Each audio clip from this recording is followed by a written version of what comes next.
after that to create the America of tomorrow. Because the next 10 to 15 to 20 years is going to be decided by the actions of us today. So I'm honored to kick off our hands-off national protest here in the District of Columbia, because the District of Columbia is not the White House. It's not Congress. It is you guys. The 700,000 Americans that call DC home. The millions that come to work and play here. So God bless you all. God bless America. And God bless the soon-to-be 51st state, Washington, D.C. Thank you all.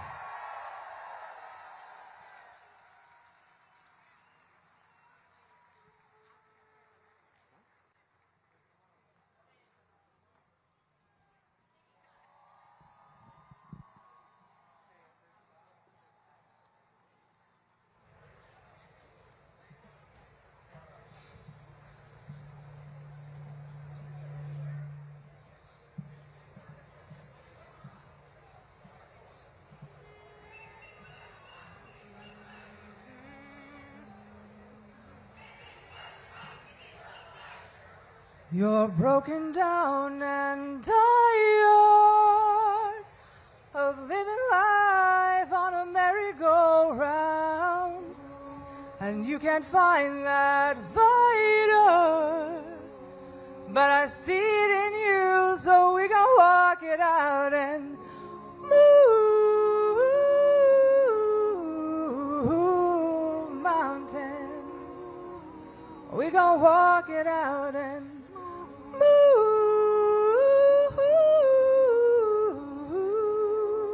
mountains, and we'll rise up, we'll rise like the day, we'll rise up, we'll rise unafraid, we'll rise up, and we'll do it 1,000 times again. When the silence isn't quiet and it feels like it's getting hard to breathe, and I know you feel like dying, but I promise we'll take the world to its feet and move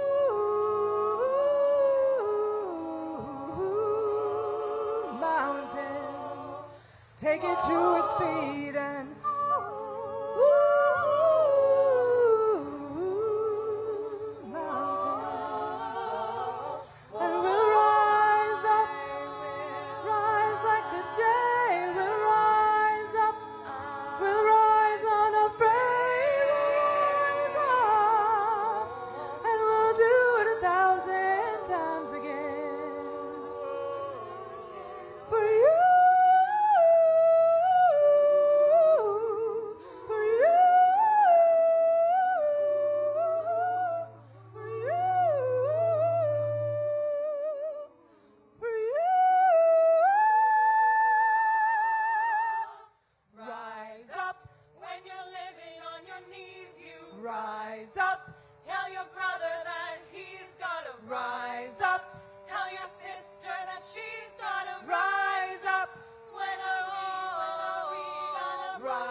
All right, we have reached the end of our DC specific program this morning. What did you all think about our amazing performers in DC? What do you all think about the talent we have in DC? I want to just close us out by just reminding us what is happening all around us in these buildings around us.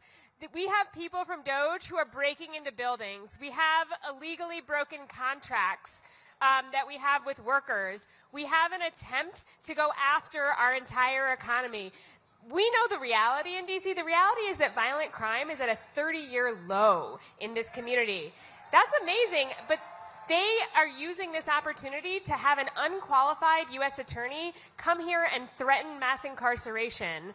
They're threatening federal police presence. They're threatening to increase their arresting power. They're hurling insults at our children and at our DC public schools, saying that our schools are inmate factories. These are lies. And I think that it's so important for us to have this hour of pre-programming about DC so that we can tell everyone here who's visiting us for this day that these are lies. Race and crime are inextricably linked to DC's struggle for autonomy and have always been used by racist federal leaders as an excuse for preventing DC from governing ourselves. So we had this pre-program today so we could have you join us in saying no more. So I'm going to say hands off, and I want you to say DC. Hands off? DC. Hands off? DC. Hands off? DC. Now I'm going to say free, and I want you to say DC. Free? Free?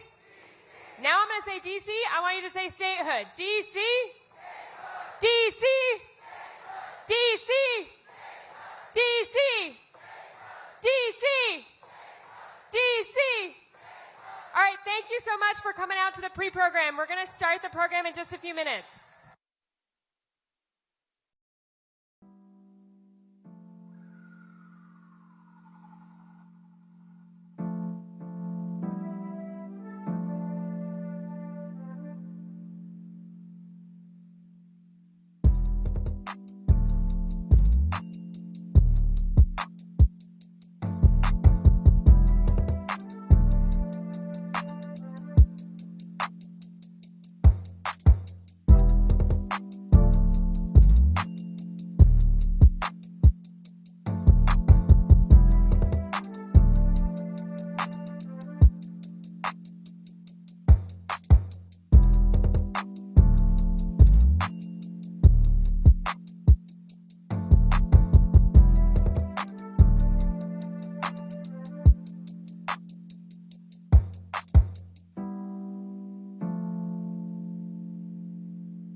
everybody.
Welcome to Hands Off, the People's Veto Rally in Washington, D.C.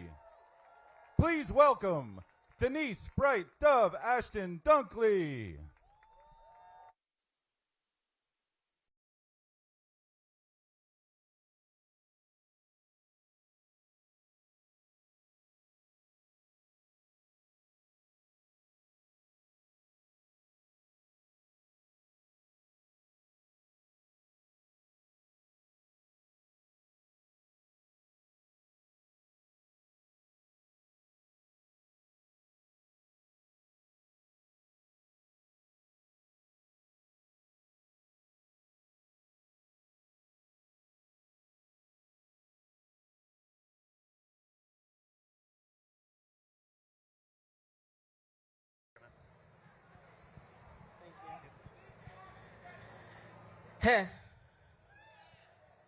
Greetings, everyone. Nudelintam Elipan, Delawense Denise, Sapalee Mametake Mu. I am glad you all came. My name is Denise Bright Dove Dunkley. I am Nanticoke from the Lanticoke Lenape Nation, Turtle Clan.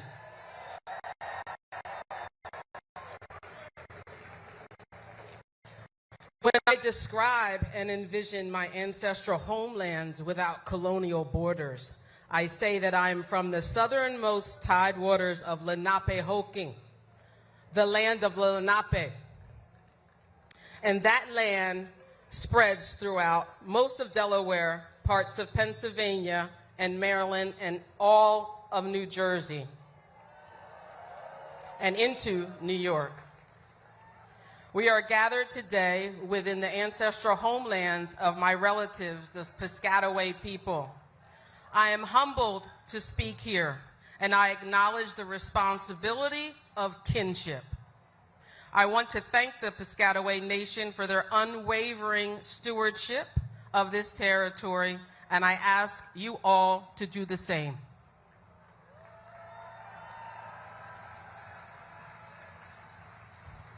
Indigenous people have occupied, governed, traded, thrived, and endured within our original territory since time immemorial.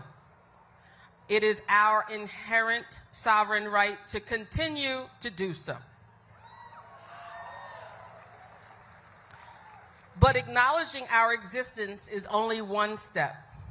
Good allies also amplify and elevate the voices of those they are helping.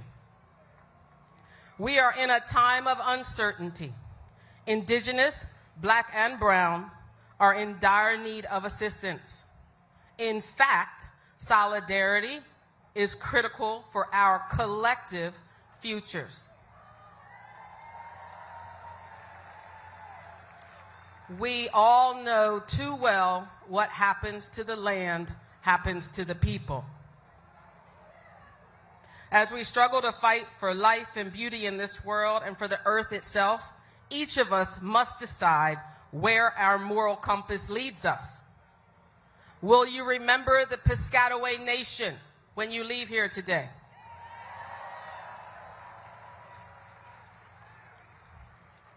Will you honor the earth? Will you think about the people whose lands you stand on?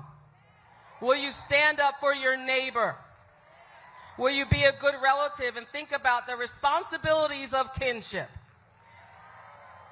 Will you remember our more than human relatives, those who suffer from the greed of humanity, our four-legged, our winged ones, the creepy crawlies, our soil, our waterways, and our air? What about the rights of nature? A special prayer to all of my relatives who are suffering. My thoughts and prayers are with Palestine. And whatever else you can shout out, I want to hear it. Who needs our help?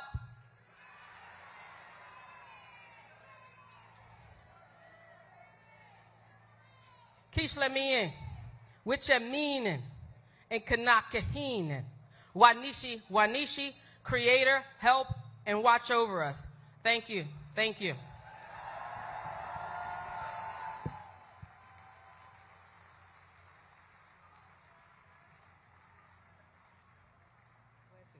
Beautiful. Good afternoon. I'm Yara Allen, and I'm out here because I want you to lift your voices as high as you can lift them. And we're going to bring back an old song to invite the ancestors who did this before us. Are we ready? I need you to clap along if you can. Ain't gonna let nobody turn me around, turn me around. Ain't gonna let nobody.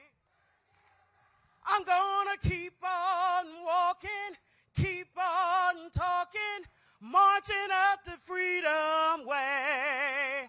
Ain't gonna let nobody. No, no, no, no, ain't gonna let nobody. I'm gonna, that's it.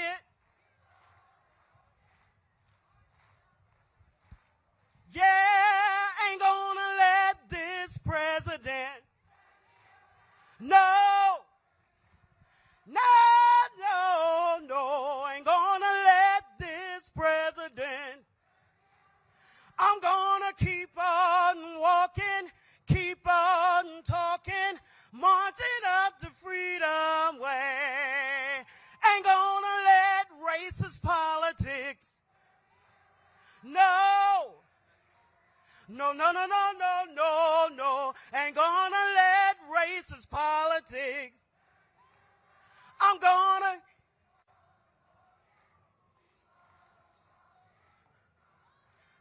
That's it. One more time. Yeah, ain't gonna let nobody.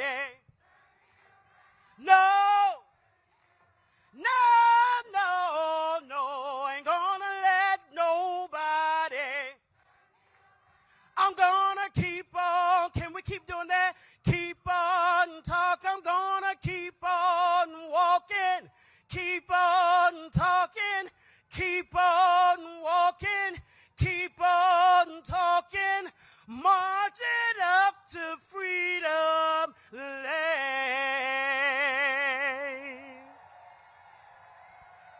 Come on and give it up for Reverend Dr. William J. Barber II.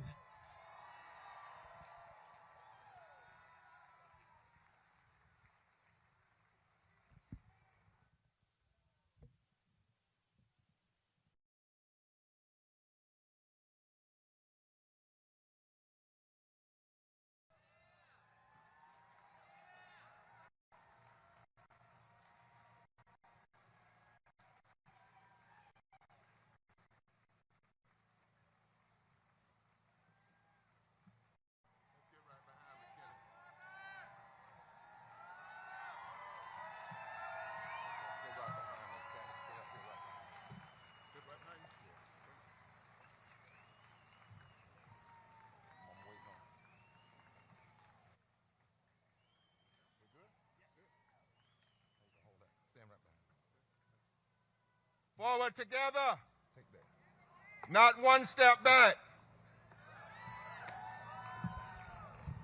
57 years ago, on April the 3rd, Reverend Dr. King said the night before he died, nothing would be more tragic than for us to turn back now.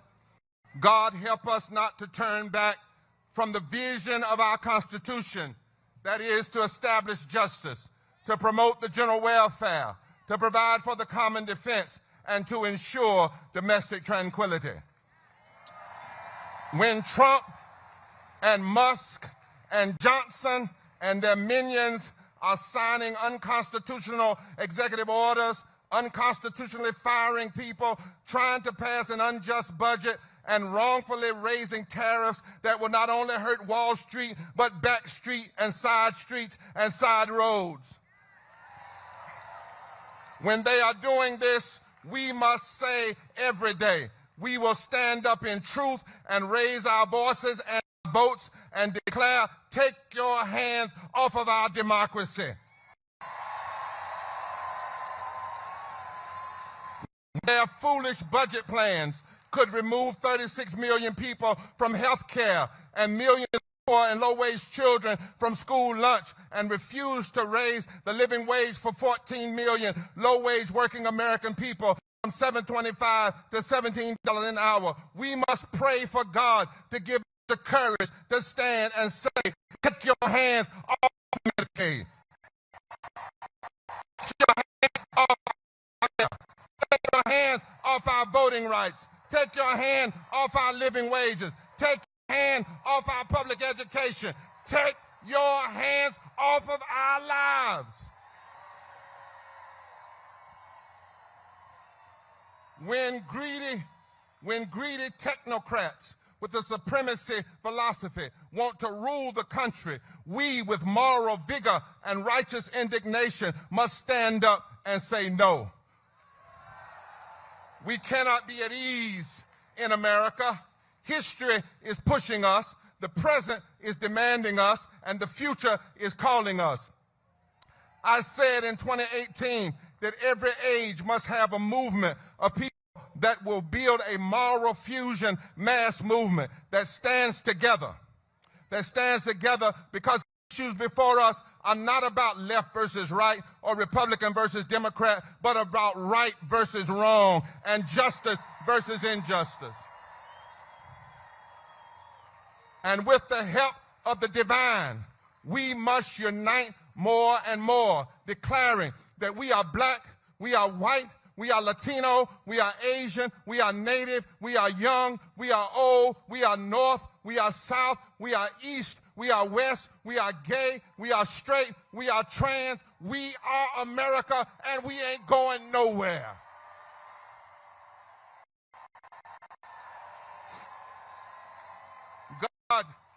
God give us the strength. We will not allow a budget that goes after the policies that lift the poor and low-wage workers of this nation. We will not accept the attacks on federal workers. We will not accept them, not now, not ever. And we will prayerfully, with no equivocation, no capitulation, no weakness, declare with all that is holy and divine, we must not bow. We must reclaim our government. We must pledge ourselves to the work of the third reconstruction of America. We must lift every voice and sing together. We must lead with love and repent of the apathy that has too often slipped in. We cannot bow. Finally, they are afraid of you. Trump and Musk, who want to be dictators and want to be kings and lords, they are afraid of the power of love and truth and justice. They are afraid of your unity and your diversity. Well, let's keep them afraid until they change. My friends, this is way bigger than just a party issue. This is an outright battle for civilization. And the kids, they all have your power to come together. And they are betting that we will be afraid of them. But this is the time that we must increase, intensify, and embolden our agitation for what is right. We must declare that the only way a wannabe king can be king is if we bow, but bowing down is not an option. Our needs aren't made for bowing. We are not going to bow to power-drunk, neo-fascist extremists. We only bow to God. And so we must stand tall. When they attack everyday people with mean, hurtful policies, we must stand tall and say, take your hands off of our lives. So stand up to the technocrats. To stand tall. To stand tall. It's for the people to stand tall. We must mobilize our righteous bodies and our voices and our hearts by the millions. We must stand tall because bowing down is not an option. It might take mass call-ins, but stand tall. It might take mass sit-ins, but stand tall. It might take nonviolent civil disobedience, and they might arrest us, but stand tall.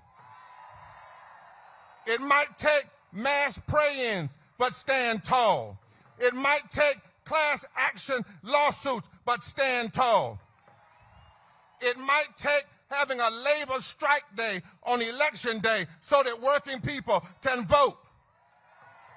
But stand tall. Stand tall in every precinct. Stand tall in every voting district. Stand tall in every city. Stand tall in every state. Stand tall in truth. Stand tall in love. Stand tall in justice. Stand tall and demand that they take their hands off our democracy, and the God of the universe will be with us. Stand tall. Bowing down. Say it with me. Bowing down. Bowing down. Bowing down is not an option. Stand. Stand. Stand. Stand. Stand.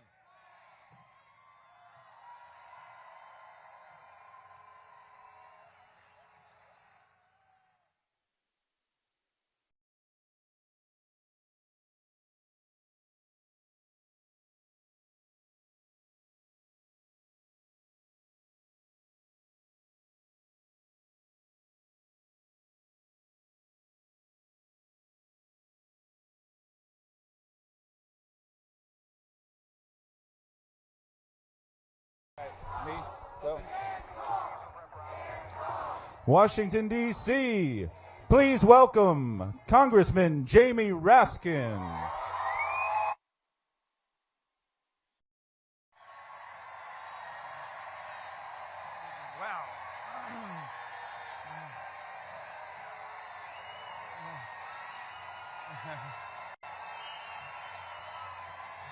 Hello, indivisible. Hello, America.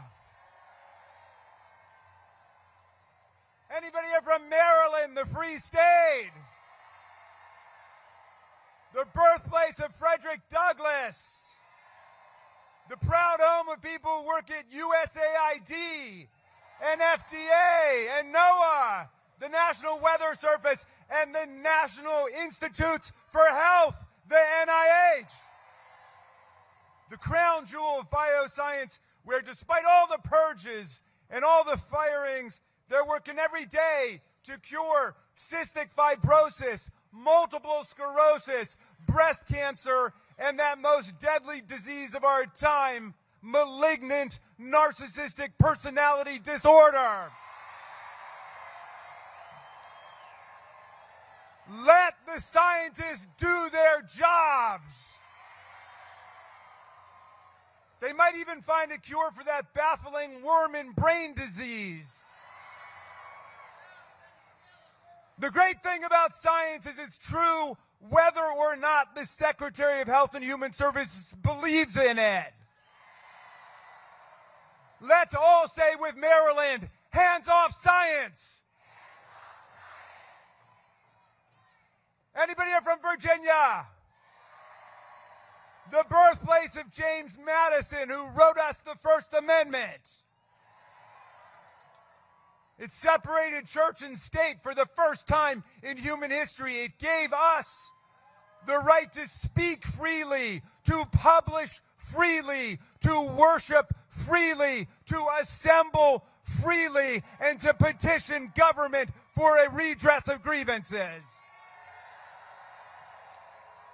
As Dr. King said, we've got the right to protest for what is right without being arrested, deported, or fired.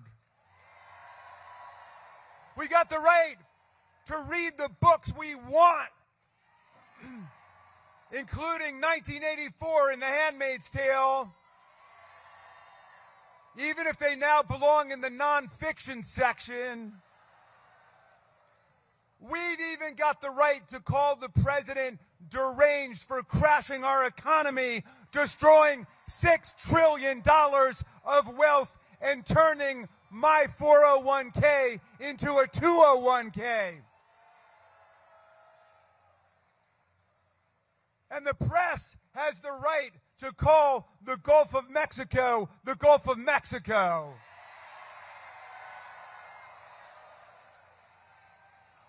Madison's Constitution gave us the two most beautiful words in the English language: due process. Let's stand with Madison and Virginia and the people and Thomas Jefferson and all the people of the Commonwealth of Virginia, and let's say, hands off the Bill of Rights. Hello to the 713,000 tax-paying, patriotic citizens of Washington, D.C. Your officers, like Michael Fanone, joined the Capitol Police on January 6, 2021 to defend Congress against the worst insurrectionary and mob violence of American history brought down on the Capitol, which wounded, hospitalized, and injured more than 140 of our police officers. These were mobsters who turned the flag of America into a weapon of war against our police. And now Donald Trump says he wants to set up a fund to compensate them. Mr. Trump, if there's going to be a fund to compensate people for January 6th, we're going to compensate the police officers and their families.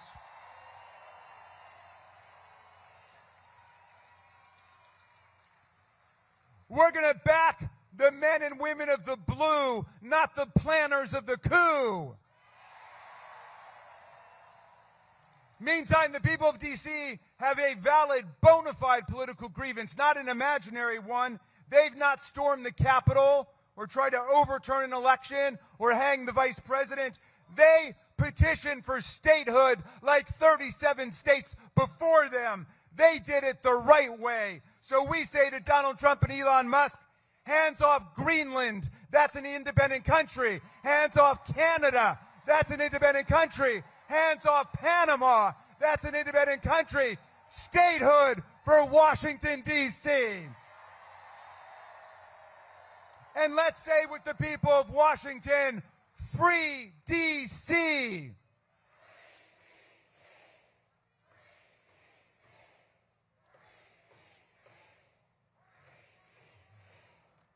I want to say a special hello to people across America, but especially the people of Wisconsin.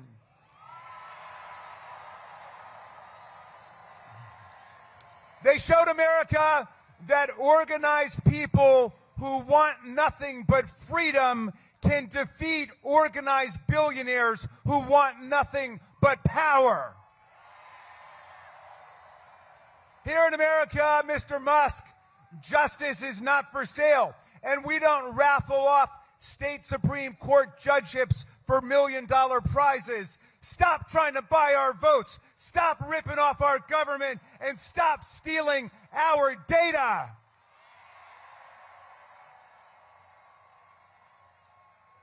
My friends, we're in the fight of our lives, but I want to tell you this. We are winning now. We are winning every day. We are winning in court, where 39 judges appointed by 5 Republican and Democratic presidents have issued 56 preliminary injunctions and TROs against this lawlessness.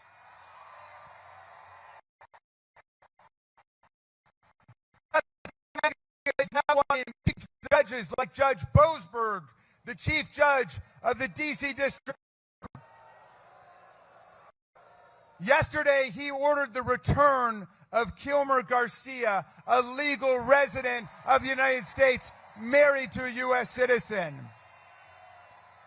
They sent him to a dictator's prison in El Salvador. The administration was forced to admit that his deportation was without due process and was, quote, an administrative error. But get this, then Trump said, well, c'est la vie. Mr. Garcia would have to stay in that torture facility because the U.S. no longer had custody over him. But Judge Boasberg told him that if you've got the means to unlawfully deport someone, you find the means to bring them back. So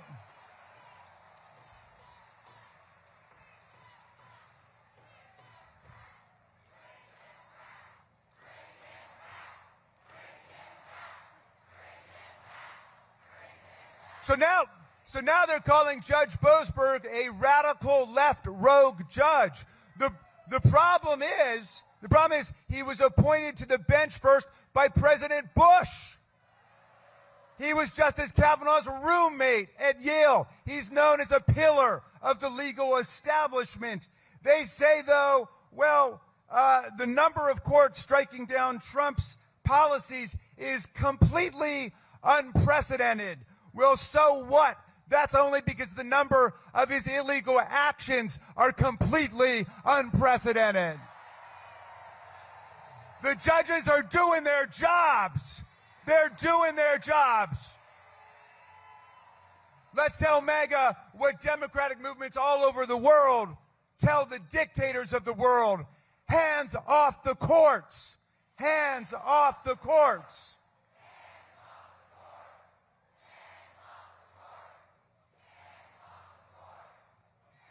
But you know, Trump's even trying to ban law firms and lawyers who represent Democrats from federal buildings and federal employment and to revoke their security clearances. Wait, he's shaking down law firms for hundreds of millions of dollars in pro bono work for his pro-Malum causes. Some firms have buckled under these threats, but hundreds of firms led by Wilmer Hale and Jenner and Block and thousands of lawyers led by Rachel Cohen are standing strong for the rule of law. And the courts are rejecting these attacks on the right to counsel and free speech.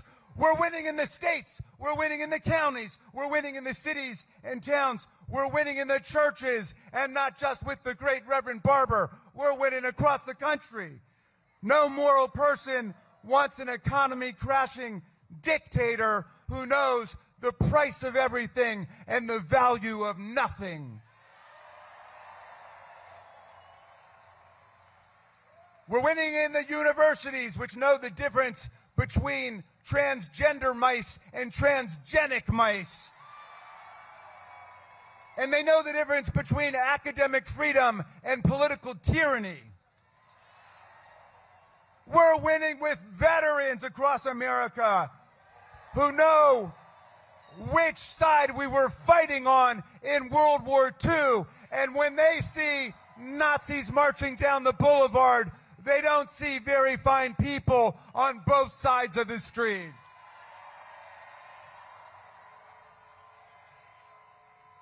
We're winning with people in the armed services who know that Donald Trump is turning our best friends in the world, like Germany and the UK and France and Canada and Mexico, into enemies by the way he's treating them. And he's turning the enemies of American democracy, like Vladimir Putin and Viktor Orban and Xi and Erdogan, into their bosom buddies.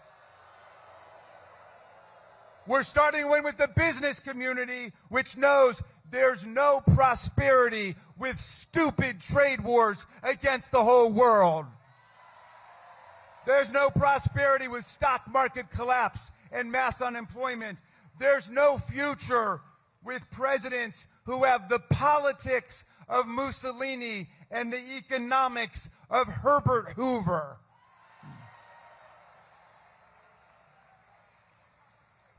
But now look, Elon Musk and the Silicon Valley billionaire mafia believe that high IQ tech supermen obsessed with eugenics and impregnating as many women as possible are destined to govern the rest of us. In other words, they're going to rule in their vision. They believe democracy is doomed, and they believe regime change is upon us if they can only seize control of our payment systems, our data, and our computers. Their guru, Curtis Yarvin, a.k.a. Mencius Moldbug, says American democracy is a failed experiment. He praises slavery and its positive effects for the African American community.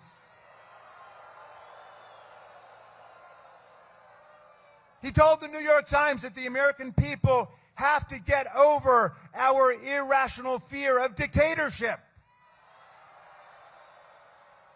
On January 20th, the day when Donald Trump did not put his hand on the Bible, even his own Bible, available online to true believers for the low, low price of $59.99.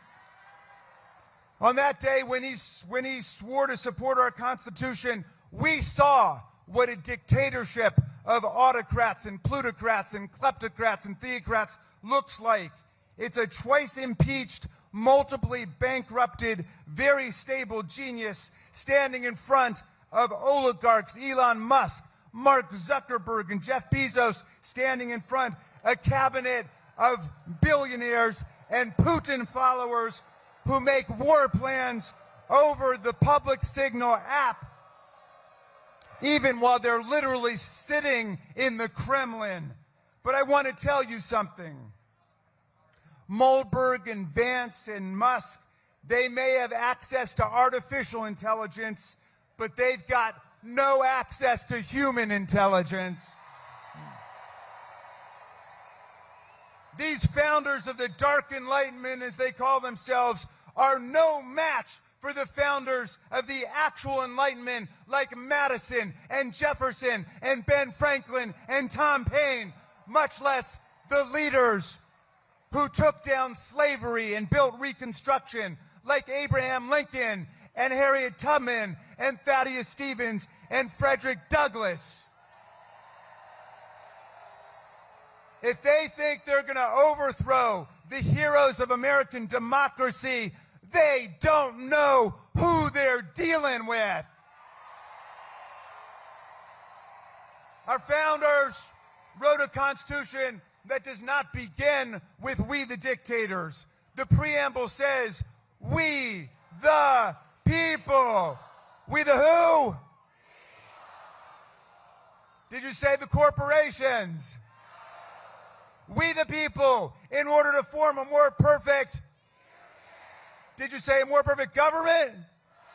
We the people, in order to form a more perfect union, establish justice, ensure domestic tranquility, provide for the common defense, promote the general welfare, and secure to ourselves and our posterity the blessings of liberty, do hereby ordain and establish the Constitution of these United States of America.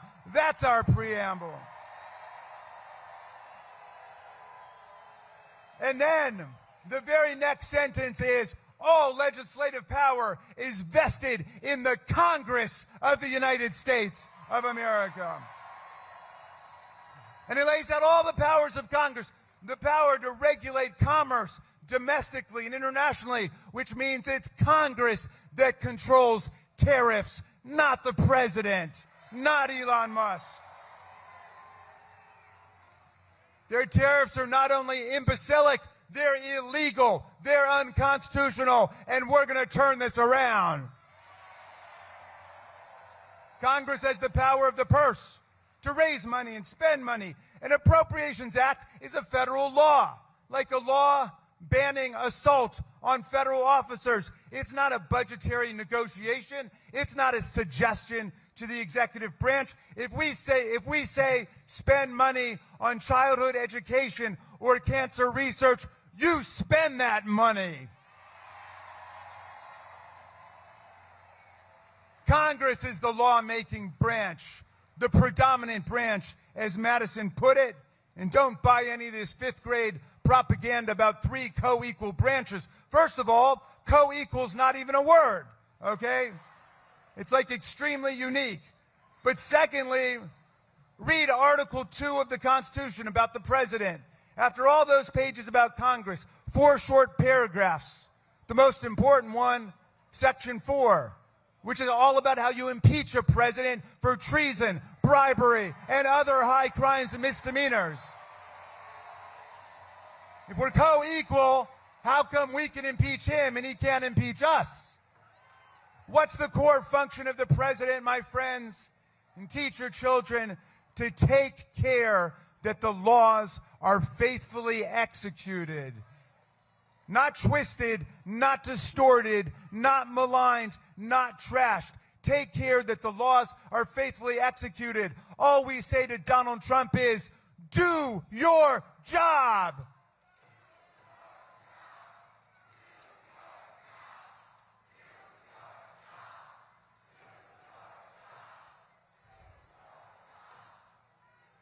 And when he doesn't, that's what Article 3 is all about. All about. Marbury versus Madison says it's emphatically the province and the duty of the Judicial Department to say what the law is. That's what judicial review is. But that's a short-term solution, my friends. The real backstop to this authoritarianism is, it has always been, and it always will be, the people. Even with all their gerrymandering and all their voter suppression, even with all their billions in dark money, the people will organize to defeat them and take back the Congress next year. We'll be heard in the town halls, in the union halls, in the church halls, in the state capitals and in the capital city, online and inline, at the post office, which we're going to save, at social events, and at the Social Security offices that they're trying to close down. And if anybody was slow to wake up to this authoritarian takeover, nobody's sleeping now, and nothing is going to stop the forces of democracy and freedom in America. No oligarch, no proligarch, no autocrat, no theocrat, no kleptocrat, no monarch from Moscow or Mar-a-Lago is going to turn us around. Fascism will not be the end of human history. Human history will be the end of fascism.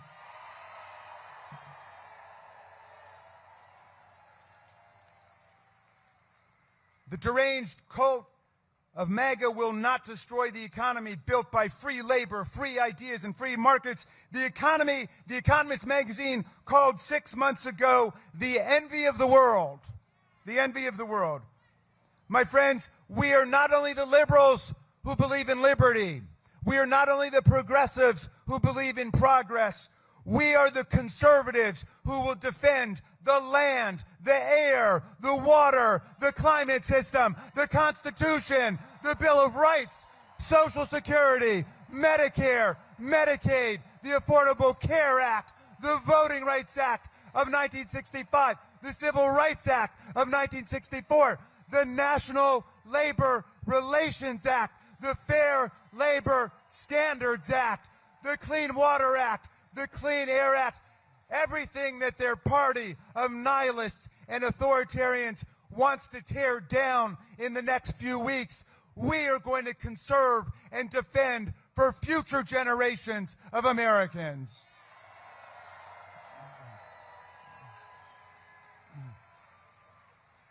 We invite all Americans to join us, to join the party of democracy and freedom and solidarity. An injury to one is an injury to all. A victory for any one of us is a victory for all. And I leave you with the words of two great democracy patriots. Hold them close to your heart.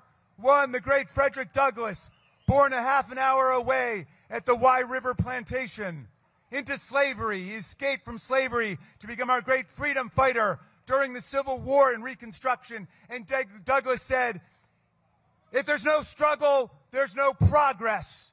And the struggle may be physical, it may be moral and physical, but there must be struggle. Power concedes nothing without a demand. It never has, and it never will. A message to you from Frederick Douglass and the people of Maryland. And my friends, I leave you finally with the words of the great Tom Paine, who my son Tommy was named after. And Tom Paine got here in 1774, 2 years before the Revolution. He fell in love with the promise of our land. He said, if these people live up to their promise and their ideals, the land will become an asylum to humanity, he said. Not an insane asylum, mind you. A place of refuge for people seeking freedom from political and religious discrimination from all over the world. And he wrote the pamphlet that ignited our revolution, Common Sense, by which he meant the sense we all have in common when we're willing to reason together without myth and dogma and what we would call propaganda and disinformation. But you know, 1776 was a tough year, and the country was split. There were some people running around saying, you can't beat the kings and the queens. You can't beat the autocrats and the monarchs. You can't separate church and state. For all of history, people have lived under thugs and dictators and kleptocrats like Vladimir Putin and Donald Trump. But half of the people said, no, let's try something different. Let's pledge to ourselves our sacred honor, our fortunes, our lives, to build something different. And so Paine wanted to write a pamphlet to give people hope during the darkest hours. And he wrote this beautiful pamphlet called The American Crisis. I just want to quote a little passage to you. I'm going to update the language so it doesn't offend modern sensibilities. And Nancy Pelosi told me I had to do that. And she said it wouldn't offend Tom Paine because he was a feminist, and that he was. He was fighting for women's voting rights in the 18th century. But Paine said, these are the times that try men and women's souls. The summer soldier and the sunshine patriot will shrink at this moment from the service of their cause and their country. But everyone that stands with us now will win the love and the favor and affection of every man and every woman for all time. Tyranny, like hell, is not easily conquered, but we have this saving consolation. The more difficult the struggle, the more glorious in the end will be our victory. Let's make that victory ours. Thank you, Indivisible. Thank you, America.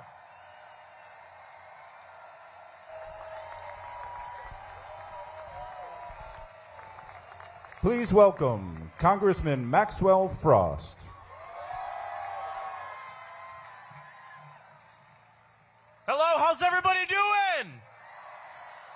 This is about the fight for everything and everyone. When I say everything, say everyone. Everything.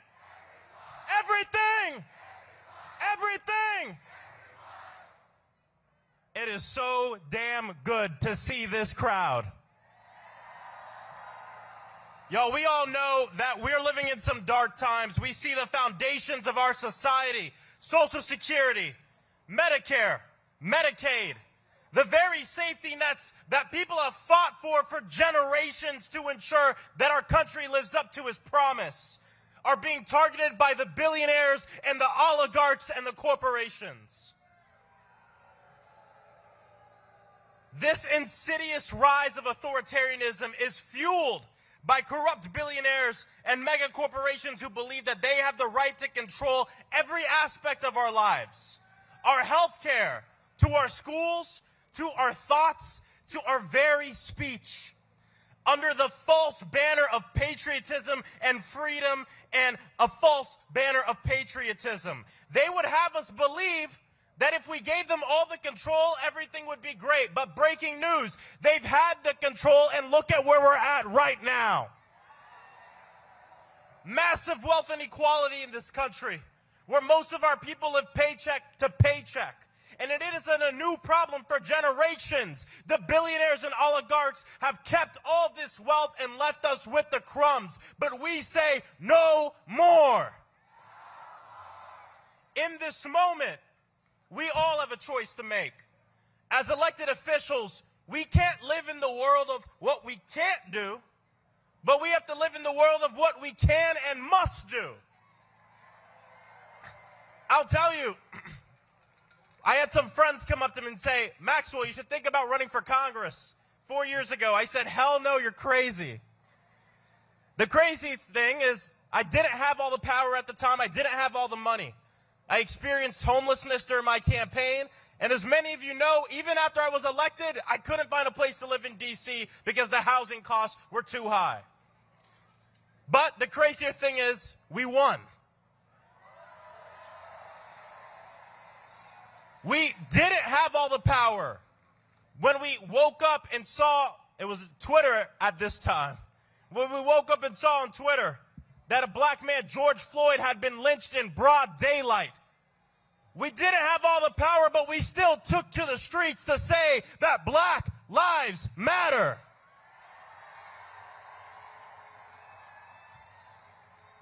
They didn't have all the power. When a gunman walked into Marjorie Stoneman Douglas in Parkland, Florida, and murdered 17 students, children, and teachers. But the students rose up, demanded that we end gun violence, and the world didn't just watch, the world marched to end gun violence. I say this because a lot of times when you don't have all the power that you want, you use all the power that you got. And that's what we have to do in this moment. We need to use everything in our toolbox. We can't afford to brush aside any part of our movement. We need mutual aid. We need protest. We need direct action. We need a legislative strategy. We need to be in the courts litigating because I promise you, our opposition are not leaving any tools in their toolbox. They're using everything they have. And it's insane because there is such international solidarity in the right-wing fascist movement. January 6th here, January 8th in Brazil, funded by a lot of the same people and organized by a lot of the same people. But here's the thing, their movement is run by fear, trying to push us against one another. They would have our people believe that the reasons we can't afford rent, the reason we can't afford health care, the reason we can't afford groceries is because of other people in our own communities. Yes, we know that this system is rigged and the status quo doesn't work for Americans, but it's not rigged against the billionaires, it's rigged for the billionaires and for the corporations. They are the ones hoarding so much wealth, we can't even imagine what it is. They're the ones cutting essential programs that help working families while giving themselves massive tax breaks that benefits nobody but themselves. They tell us that immigrants are stealing our jobs, but they're the ones shipping jobs overseas and hiring corporate lawyers to go and union bust. They're the ones that are screwing us over on the jobs. They tell us that trans people are a threat to our children, but they're the ones dismantling public education. They're the ones denying the climate crisis. They're the ones poisoning our planet. They're the ones doing nothing about the national public health emergency of gun violence.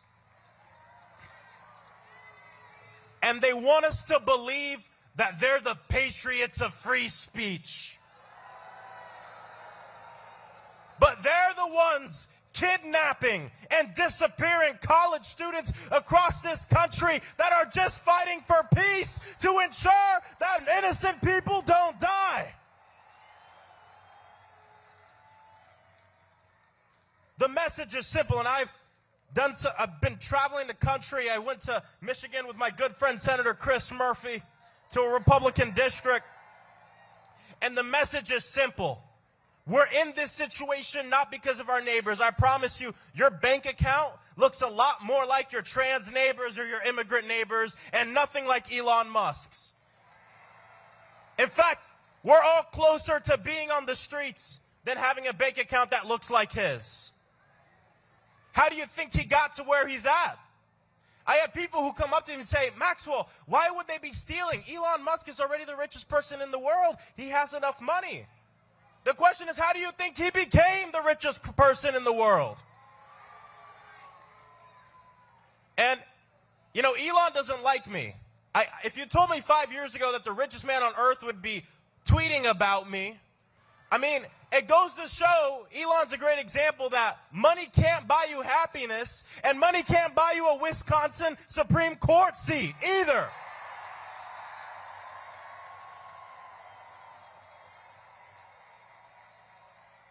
But I'll tell you, our way out of this is not to back down, is not to be silent, it is not to be divided.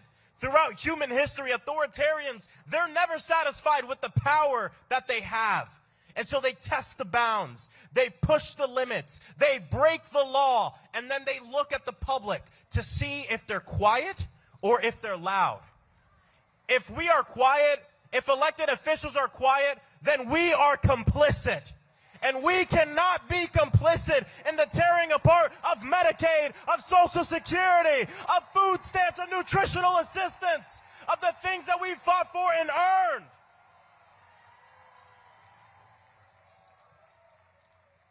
This is why Democrats in the House and across the country, we can't be and we are not the minority party. We must be the opposition in this moment. And then in less than 2 years, we will become the majority. And I'll tell you this, Elon Musk was on the news the other day saying, well, if the Democrats win, it's just going to be subpoenas and investigations. It's the one thing he's right about. You're damn right there's going to be subpoenas. You're damn right there's going to be investigations. Because when you steal from the people, expect the people to rise up at the ballot box and on the streets.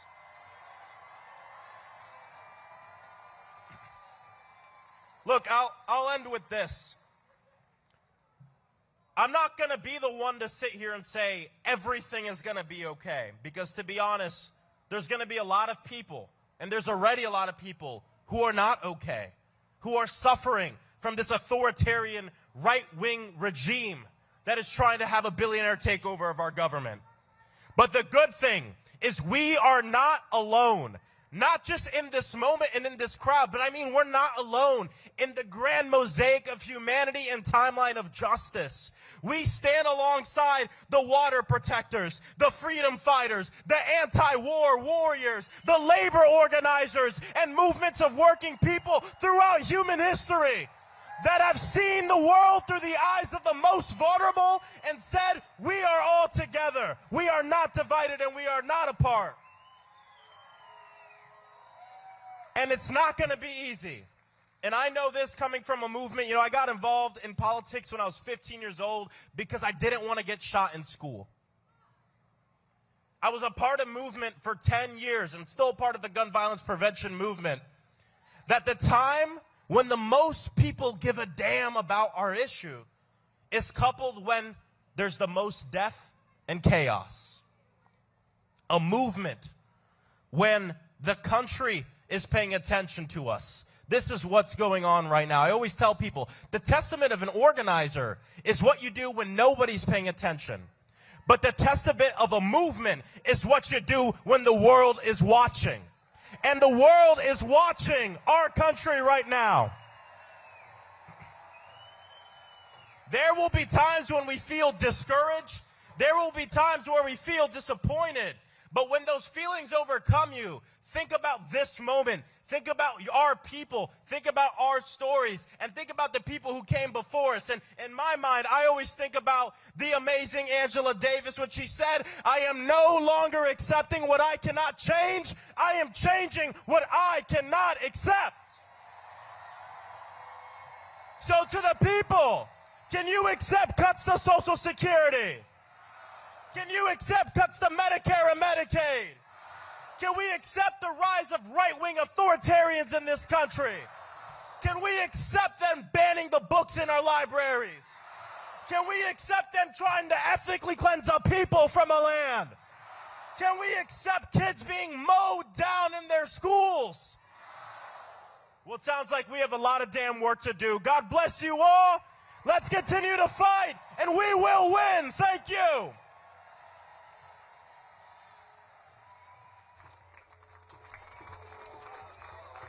Please welcome Move On Executive Director, Rana Epting.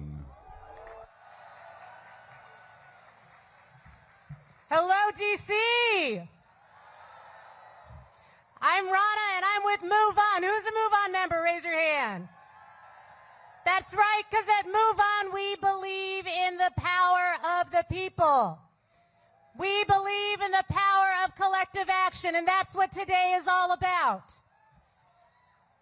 Look, we know Trump and Musk and the Republicans have been launching an all-out flood-the-zone strategy to overwhelm us with attacks on Social Security, Medicaid, on other critical services and benefits that we've earned, on attacks on our rights and our freedoms. They want us to feel helpless.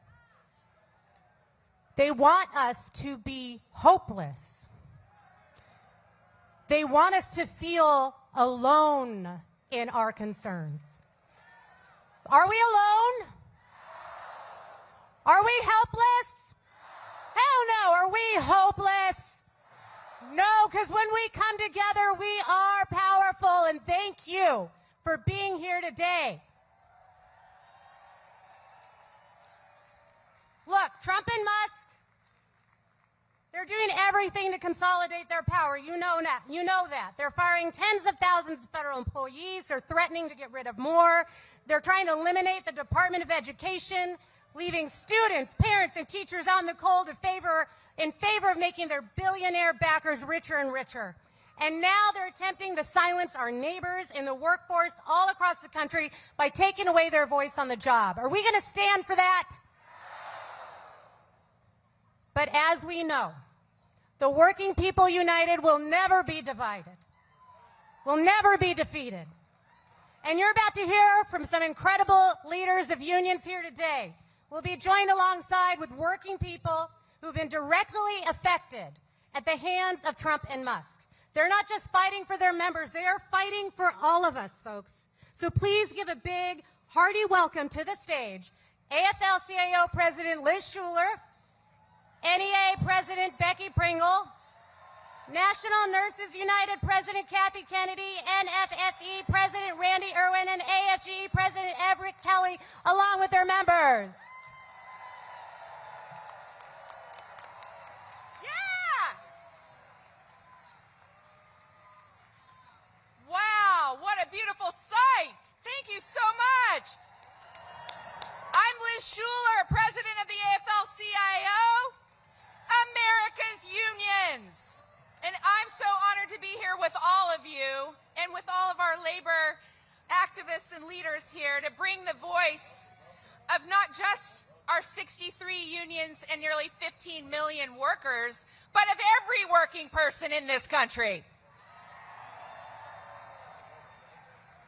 So listen, this administration wants us, they want us to think that these cuts are about a bunch of bureaucrats, that these cuts don't matter to workers and families across the country. Well, I'm up here today next to workers who are the human face of what is going on. The people who make our lives better, who serve our communities, and whose lives have been turned upside down by this administration. People like Shanice Mundell, who's standing right here next to me, an Air Force veteran, someone who served this country and then went to work for the federal government, the Office of Personnel Management, a proud AFGE union member. She made sure people got their health care until this administration fired her. Does that make sense to anyone here? Listen, ever since this election, I keep hearing about how divided working people are. But the people I talk to every day, teachers, nurses, construction workers, engineers, sanitation workers, people with every kind of job and every kind of background, what I hear is the exact opposite. We could not be more united in what matters to us. And I see it. I see it. I have not met one person. I've not met one person who says, yes, it makes sense for a CEO to make 268 times what I make while I live paycheck to paycheck. I have not met one person who says, yes, Elon Musk and Jeff Bezos need more tax breaks, and that money should come from my mom's Medicare or Social Security. I have not met one person who says, yes, please, let an unelected billionaire take a chainsaw to the jobs that my community counts on. The jobs that keep my food safe, that make my water clean. Get rid of the workers who care for our veterans, our heroes, when they come back from serving our country. It makes no sense. So to every working person here and everyone watching, I don't care if you're a Democrat, a Republican, an independent, do you want common sense from your government? Are you sick and tired of a government that is not of, by, and for the people, but of, by, and for the billionaires? Are you ready to do something about it? That's what I thought. They have billions of dollars. But what we saw on Tuesday night in Wisconsin gives me hope. Because our votes are not for sale. Our values are not for sale. And our rights and our freedoms are not for sale. So are you ready to fight? You ready to win? I'd love to have Shanice say a few words about her experience, and then I'll introduce our next speaker. Thanks, everyone, for coming out. I just want to thank you all and let you know that I'm happy that you're in the fight with us. I may not get my job back, but I'm going to fight for the employees that are still there because they deserve it as well. And I'm going to make sure that everyone knows what's going on because when we fight, we win.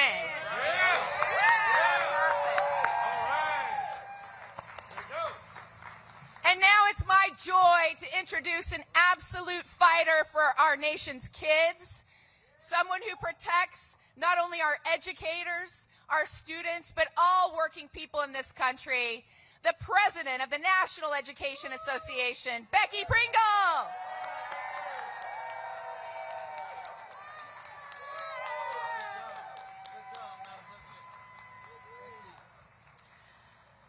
The view from up here is magnificent.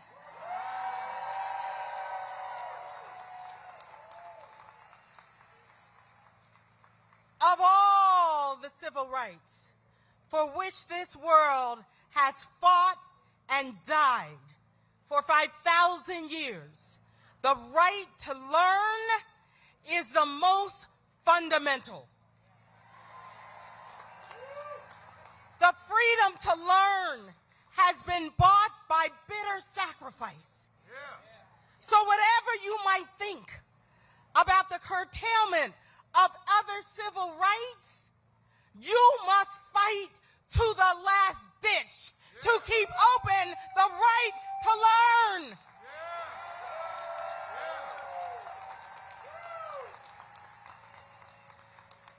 Those words spoken by W.E.B.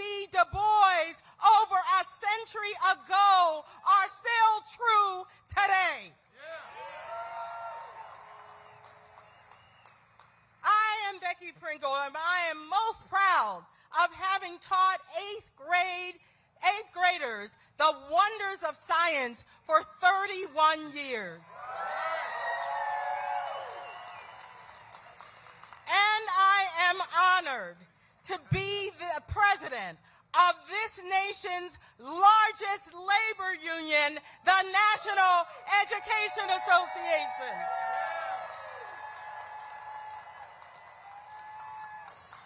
I am joined here on stage by teachers and education support staff. And we are joined by the 3 million people who have dedicated their lives to teaching and nurturing, counseling and feeding, driving and taking care of this nation's 50 million students. And we're all here to say, hands off our public schools. The NEA has called out Donald Trump and Elon Musk and WWE czar. You can't make this stuff up. Linda McMahon's brazen attempts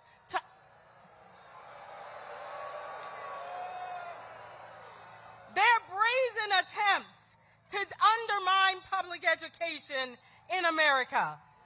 Their devastating, dangerous, and disrespectful mass firing of half of our public servants in the Department of Education.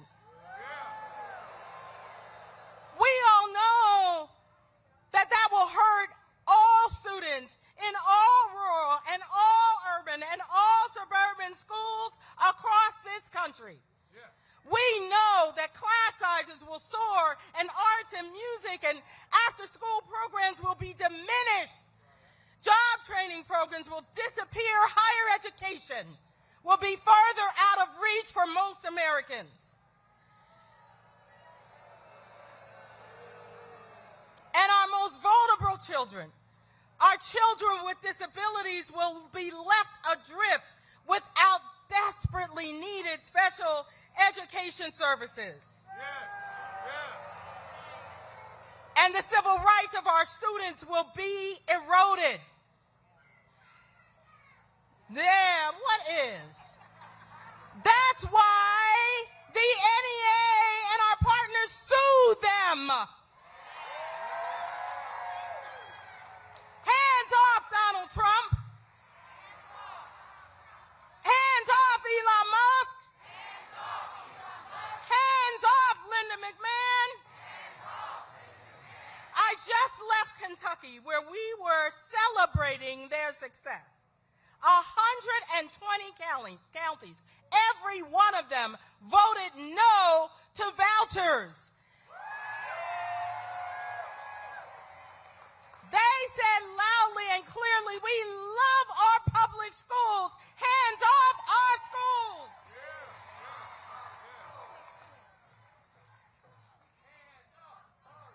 Hands off our schools. Hands off our schools.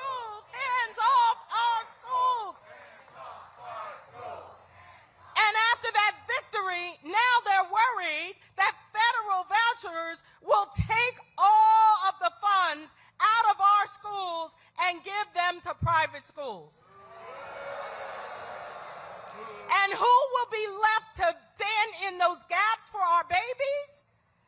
Educators all over this country who bear that burden every day. And those federal workers in the Department of Education, where we saw them being fired, we heard from them. Anthony, a veteran who told us, I put my life on the line. I was willing to die for this country, all to be thrown out like trash by this administration. Donald Trump and Elon Musk are trying to roll back 6 decades of civil rights progress. They're peddling their private school voucher schemes to put money in the pockets of already obscenely rich billionaires and take away money from the 90% of the students who learn in our public schools. And we know it's a scheme. We've already seen when states go to vouchers, academics decline, state budgets are slashed, and public education, poor schools lose vital funding. Now you might say, Becky, why are they doing this? Yeah, I thought you had to. Well, you know, it fits right into any authoritarian's plan to strip away the freedom to teach and the freedom to learn. Because oligarchs know that to maintain a democracy, you have to have an educated society. Now, the Trump-Musk administration can't have that. They don't want people who are critical thinkers asking hard questions, people reading. They don't want that. Right. Discerning the truth. They want us divided and swimming in chaos and confusion so we won't come together and expose their plan for what it is. That we won't focus on creating that beautiful vision of every public school having the resources to create a safe and welcoming and inclusive and joyful learning environment where every student, everyone can live into their brilliance. Yeah.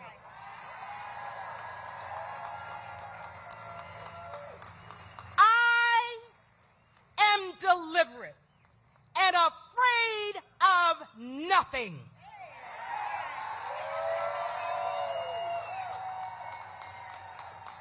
Let those powerful words of Audre Lorde fuel our courage and resolve. Deliberate and unafraid, we will demand that every student has what they need and what they deserve. Deliberate and unafraid, we will fight for every educator to be respected and compensated for what they do for this country.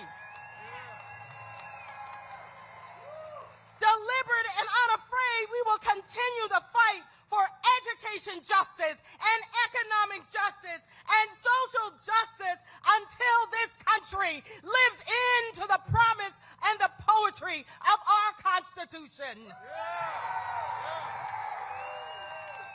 We the people, say it with me, we the people, we the people, we the people, all of us deserve that right to life, liberty, and the pursuit of justice. So we will continue to demand that you keep your hands off our schools, keep your hands off our rights, and we won't stop. We the people won't stop because our children, our babies are depending on us. They're depending on us to be worthy of them. And now, from the National Nurses United, give it up for Kathy Kennedy.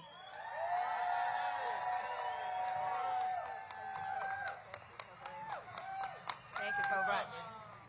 Well, hello, everybody. My name is Kathy Kennedy, and I'm a registered nurse and president of National Nurses United. And, You know, union nurses have long fought for Medicare for all because we know that health care is a human right. And we know that health is not just about medical treatment, it's also about the world that we live in and the support systems we all rely on. Those include Medicaid, Medicare, Social Security, the Department of Health and Human Services, and the Veterans Affairs Administration. Yes, this current administration wants to weaken and privatize those programs that have helped millions of people stay alive, housed, and cared for. And without these programs, vulnerable seniors, low-income families, people with disabilities, and veterans will suffer. Yes. And while they're attacking the social programs, they're also stripping away protected union rights from federal workers, including our VA nurses, 15,000 of them. No. Yes. They're trying to break our solidarity so that we can't hold them accountable. But guess what? We're not going to let that happen. The current administration wants a society where wealthful and powerful get richer while the rest of us struggle. They say that people should be responsible for themselves while they're handing out billions of tax breaks, subsidies, and bailouts to giant corporations. What do you say? No way. No way. So let's be very clear. Our nation's public programs were created for a reason. During times of struggle like the Great Depression, the World Wars in Vietnam, when seniors were dying in poverty, veterans were left without care, and millions of Americans lacked the basic services to live. Do we want that? No. Absolutely not. This administration knows, they know very well that these are very popular programs for voters, so they can't get rid of them overnight. So what do? They sneak in the night and they have a plan to turn these public programs into money-making systems for private corporations. Yeah. How do they justify doing this? First, they have to break the system, right? Slash funding, fire staff, change policy until the program no longer functions properly. And then private corporations swoop in, offering to fix it for a profit. Are we going to let that happen? No. Are we here to tell them hands off?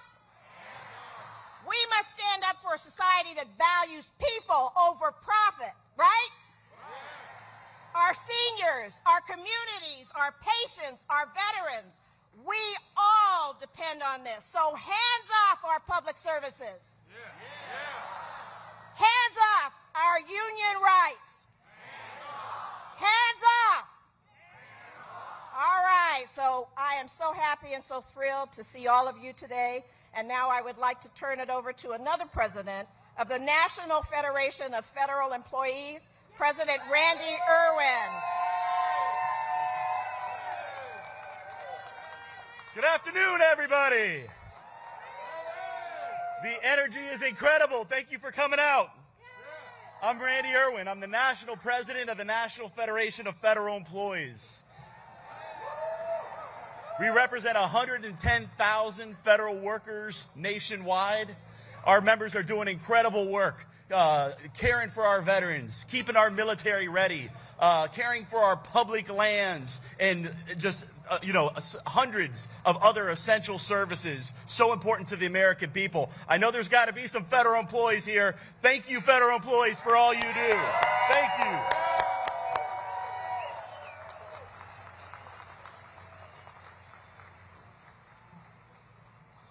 So as you know, the Trump administration is absolutely destroying public services in this country right now. That's right. They claim to be making government more efficient. That is a joke, people. That is a cruel joke. They're doing the exact opposite.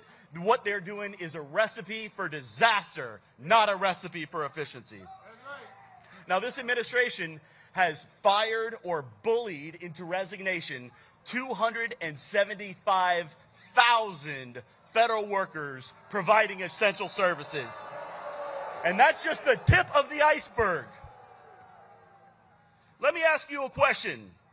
Are you okay with Trump eliminating essential services? Hell no. Hell no. Now never forget this fact. 30% of the federal workforce are veterans. The biggest employer of veterans nationwide by a wide margin. You can't separate federal employees from veterans because there's so many veterans in the federal government. If you're doing it to federal employees, you're doing it to veterans. Okay? He's laid off 275,000. That means almost 100,000 veterans now are jobless because of what this president is doing. Boo. Concurrently, they're decimating the Department of Veterans Affairs. They're laying off 83,000 people that care for veterans. This is a 1-2 punch to the face of our veterans. Are you okay with that? Hell no. Hell no. Shame on Trump. Okay. Shame on Trump. Shame on Trump. Shame on Trump. Shame on Trump. And I'll make a point about this. This is an important point about the veterans. You can stand with DOGE and Trump and Elon Musk, or you can stand for veterans. You cannot stand for both. Okay. Now make no mistake. The cuts to essential services, okay, the cuts that we're seeing to the workforce are decimating public services, unquestionably putting the American people in danger. Okay, we've seen cuts to nuclear regulators that they went back on. They told air traffic controllers to quit and then went back on it. We represent wildland firefighters. They're not hiring enough of them. Communities are going to burn. It's scary. Okay, examples all over government. Okay, let me ask you a question. Are you okay with Trump undermining public safety? Hell no. Hell no. And in the last 10 days, Trump signed an executive order attempting to unilaterally and unlawfully end collective bargaining for over 1 million federal employees. We've never seen anything like that in this country, folks. Never seen anything like it. It is the biggest assault on collective bargaining that we have ever seen in this country. A critical First Amendment right protected by the Constitution. Are you okay with that? No. Hell no. Hell no. This administration is the worst. They sold us on America first, but they're making America worse. We are the ones that have to stop them. I'm so proud of everybody here. Don't stop. We never stop fighting for this country. And now it is my distinct honor to welcome to the podium my good friend, incredible labor leader, Dr. Everett Kelly, president of AFGE. Bless you, brother. Good evening. How everybody feel? Are you excited? Let me hear you say, I'm excited. Brothers, sisters, allies, on behalf of the 820,000 federal and D.C. government workers we represented AFGE, I want to begin by saying thank you. Thank you for showing up today. Listen, everybody look at your neighbor on your left side and say thank you. Come on, I don't hear you. Everybody look at your neighbor on your right side and say thank you. Thank you for your unwavering solidarity. Thank you for supporting the patriotic American civil servants that my union represent. Thank you for standing for the services we provide to the American people, not some days, but every single day. And thank you for showing our members that you have their back. Thank you, thank you, thank you. Now, I can't begin by telling you how much it means to me, to every AFGE member, and to every federal employee across the nation to see this crowd here today. I can't begin to tell you how important it is for not just the workers, but for our nation. Because we're not here today just as union members or federal employees. We are here today as defenders of democracy. We are here today as champions of justice. We are here as protectors of our freedom and the American way of life. That's why we're here. And brothers and sisters, let me tell you this, that AFGE is here standing on principles. Say principles. Because today our nation is at a crossroad. In recent days, we witnessed unprecedented attacks on our democracy, on the rule of law, on American veterans, on American workers, on our civil servants, on our government, on our communities, on our union, and on the very freedom guaranteed to us by our Constitution. What do we say? We say no. Now, just last week, the president issued an unprecedented executive order, and the union of over 1 million American workers who serve their country every single day, a third of whom are veterans themselves, and that is an attack on AFGE. But let me tell you something, it's not just an attack on AFGE, but it's an attack on all of us. Because if he is able to deny our members their rights under the law, guess what? He won't stop there. Because you're next. He'll deny your rights. And that's their hope. That's their plan. But they thought it was easy. They thought we were easy targets. But let me tell you something about union members and veterans. We will not be intimidated. I'm a veteran myself. I'm an Army veteran. We will not be silenced. We will not bow down. We'll stand up and say, hands off our union. We'll stand up and say, hands off our contract. We'll stand up and say, hands off our democracy. Hands off our freedom. And we'll stand up and speak truth to power. Let me just tell somebody that might be listening that AFGE and the labor force, 15 million of us, we're going nowhere. We're going to stand our ground. We're not going to stand by and let you dismantle the agencies that protect American workers against greedy billionaires and corporations. Hands off. Let them hear you. Let them hear you. We ain't going to let them dismantle Social Security and steal the money that Americans have contributed toward their retirement their entire life. What do we say? We aren't going to let you cut 80,000 workers from the VA and take away our veteran benefits. What do you say? We aren't going to let them gut the agencies that keep us safe from the pollution and diseases. What do we say? Brothers and sisters, we know the actions of Elon Musk and Trump and their DOGE billionaire buddies aren't about efficiency or national security. That's just an excuse they use. Now, they call it the Department of Government Efficiency. Let me tell you what I call it.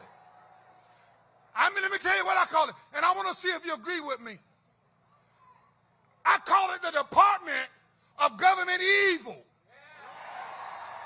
Because it's evil to disrupt 9 million lives that are veterans for the power grab. It's just evil. It's even to destroy the very system that ensures clean water and clean food. It's just plain evil. Now, this is what they want. They want power. Plain and simple. They want it, and they don't want you to have it. Their shock and awe campaign was meant to silence our voice and weaken our resolve and put regular Americans under the boot heels of unelected billionaires, destroying the American experiment in freedom and democracy that's 2.5 centuries old. And that's why AFGE has been in the courts, in the media, in Congress, and here with you on the street. And not only are we in the court, but we're kicking their behind while we're in the court. And we're going to continue to kick that behind because we're going to stand up for every wronged federal employee there is. We're going to continue to fight back. So here's the question. Are we going to let it happen? The people gathered here today, all across America, this country is not going to let it happen. But let me be clear. This is not a marathon. This is a marathon, not a sprint. Today isn't the end of this movement. It's the beginning. And we got to leave here these events all around the country and continue to organize. We have to continue to raise awareness. Continue to recruit more people to our cause. As a union, as a movement, and as a nation, we are facing some hard challenges. Challenges like we never faced before. But let me tell you something. There's still no challenge too big for us to overcome if we work together. To every federal employee watching today, know this. AFGE and all the folk out here across the country have your back. Let me hear you tell them. We have your back. And we will speak truth to power. We will not be intimidated. We will not be silenced. We're here to fight. We intend to win. Because we stand on principles. Together, we'll stand strong against all attacks. Let me hear you say together. And together we'll protect the rights and the freedom of every American because we got the power. You know, we have power. The power is in we. Say we. We will stand. We will fight. We'll fight for righteousness. We'll fight for justice. Say we got the power. We got the power. So brothers and sisters, stay strong. Keep the faith. Hold on just a little while longer. Don't ever give up. Do not despair. Fight on. March on. Pray on. I heard the scripture say that weeping may endure for the night, but joy comes in the morning. Say joy is coming. Joy is coming. Say joy. Say joy. Say joy. Joy is coming. Don't give up. Thank you.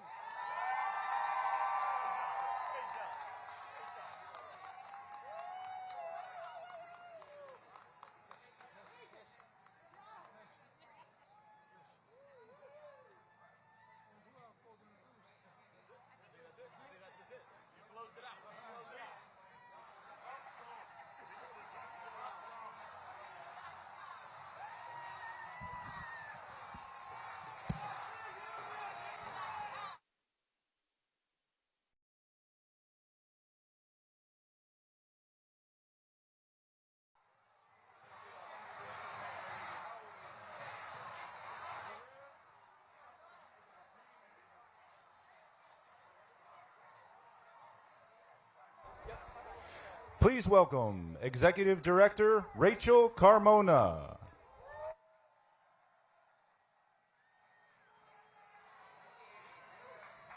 Hello, everybody! I'm standing, you can't even see the end of the signs. Shout out to everyone who came out here today. I'm having short people problems with this microphone. Let me hear you say, hands off. If you have been to a march, a protest, an action, a call this year, hands off. Hands off. Hands off. I want to say thank you to the Hands Off Coalition, 5051 movement, and all the other partners who have been here throwing down since January and every week. Give them a shout. If you got here on a bus, if you used a bathroom, if you're safe, that is because organizers made it that way. And guess what? We're all organizers now. Shout out.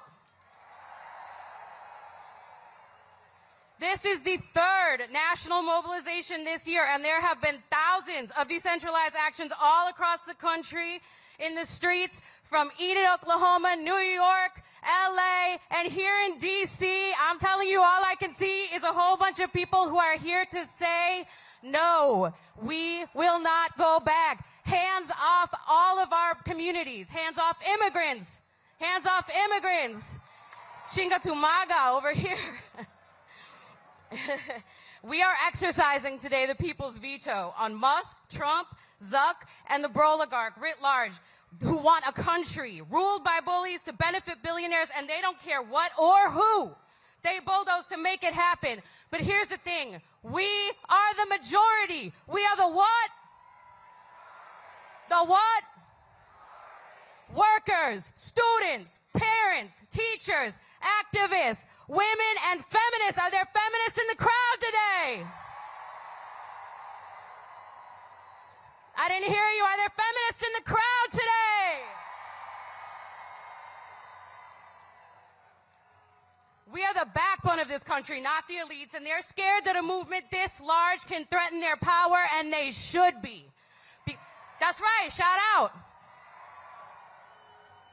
Because despite all the nonsense that they've gotten up to this year, and there has been a lot of nonsense, my friends, we are still here, and our numbers are growing.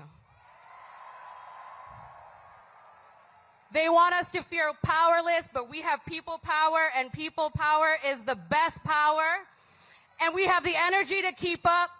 We can't just outnumber them. We have to outlast them, and we have to out-organize them.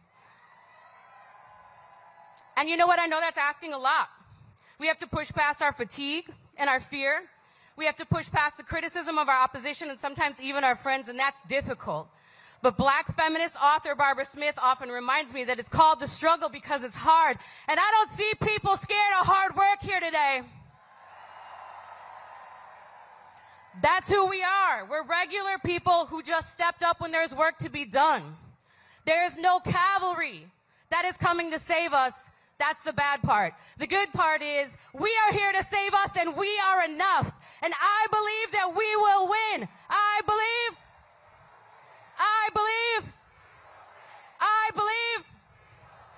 Will y'all try something with me? If you've had moments where you felt hopeless, ready to quit, tired, didn't know what to do, give me heart in the air. Hands.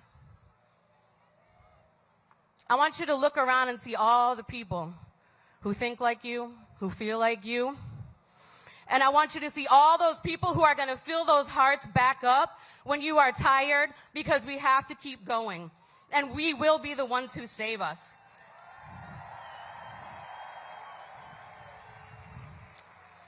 The truth is that the strength of our movement is not measured by easy wins, but by the hard days that we show up anyway. So that's what I need us all to do. You did the hard part here. Look around. Look at this crowd, if you can even see. All we have to do is keep showing up. Movements are built with shoe leather. They're built with hard work, sweat and tears, stuffing envelopes. You never know when your thing, your action is going to make history. So we have to work hard. We have to work together. And that actually is what people power is, and that is how we win. Whose streets? Whose streets? Thank you so much from Women's March. We'll see you in the streets.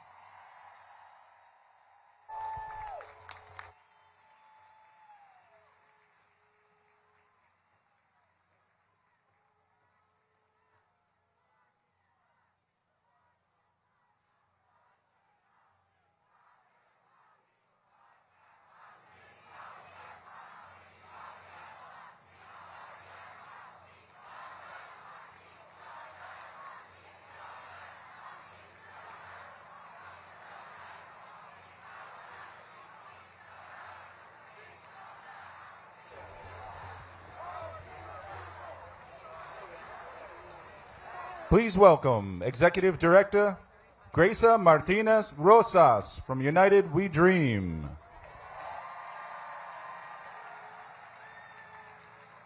What up, my people? Buenas tardes a toda mi gente latina. ¿Dónde estamos? A toda mi gente de habla hispana. Trump ha dicho que no quiere que hablemos español. Y le decimos, no, gracias.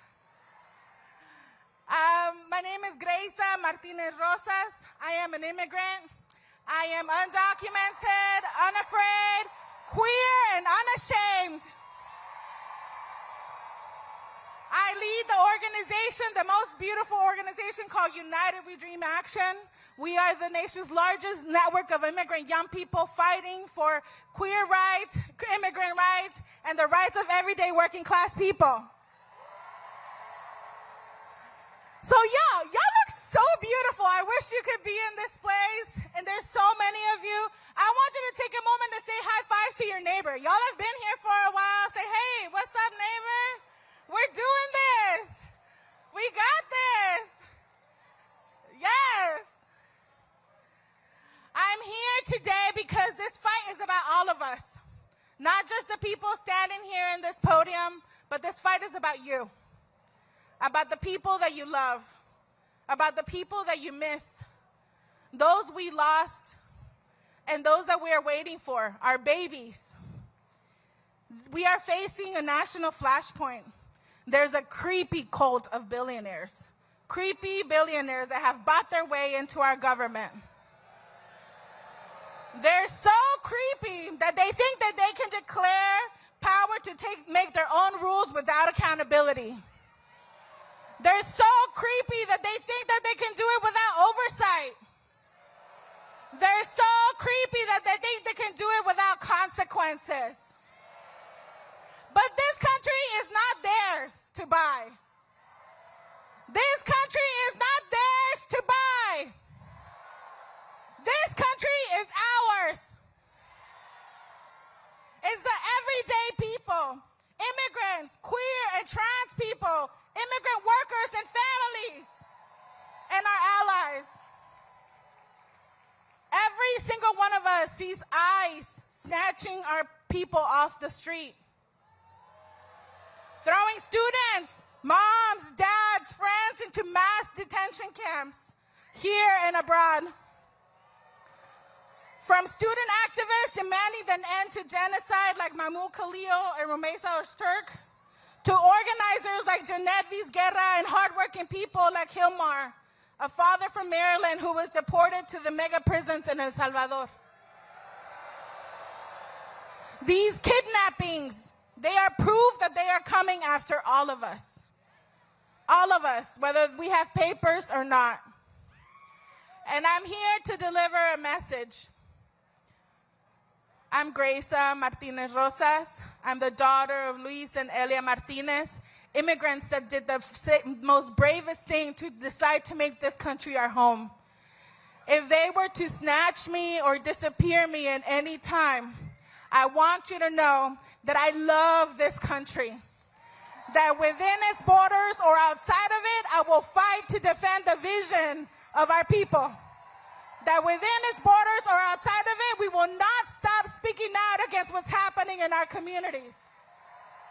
I want you to know if I'm disappeared, that I know that you'll show up for me and the millions of undocumented people here in the U.S.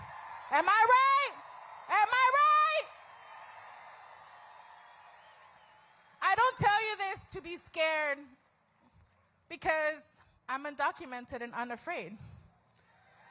I'm telling you because this is the reality and we have to be honest with one another. And I tell you this because all of us have to turn the rage that we are feeling into the power, to the transformations, and to the miracles that we deserve. So, do you want power? All right, repeat after me. Power. Transformation. Miracles. I want it. I need it. I got to have it.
this moment is not unique in our history. There have been many moments in our history where freedom fighters just like you marched these streets, this very ground that your feet are standing on.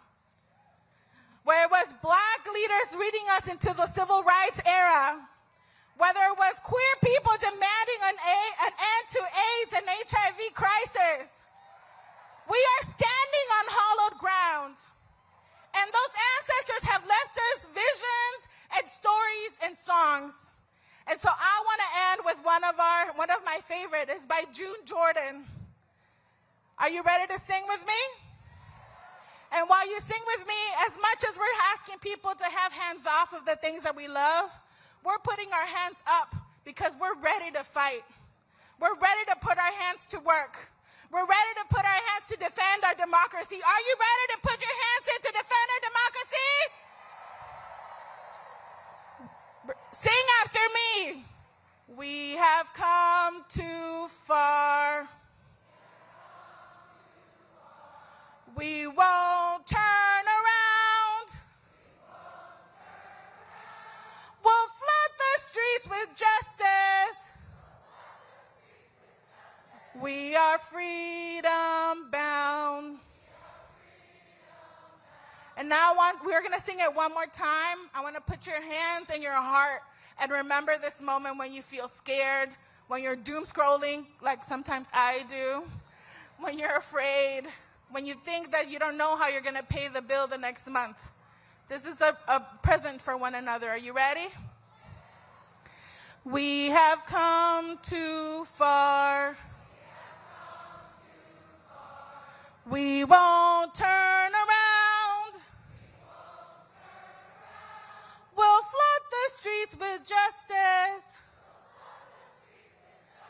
We are freedom bound. Here are 3 things that I need you to do in the next months and years. The first one is join us on May 1st in a nationwide mobilization for immigrant rights. May 1st. The second is to join United We Dream Action by texting SQUAD to 78757. And the third is to keep looking for the light. Thank you so much.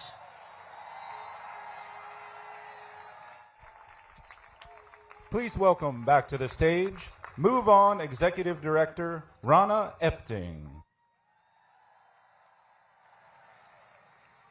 Let's give it up for Grace. Isn't she powerful?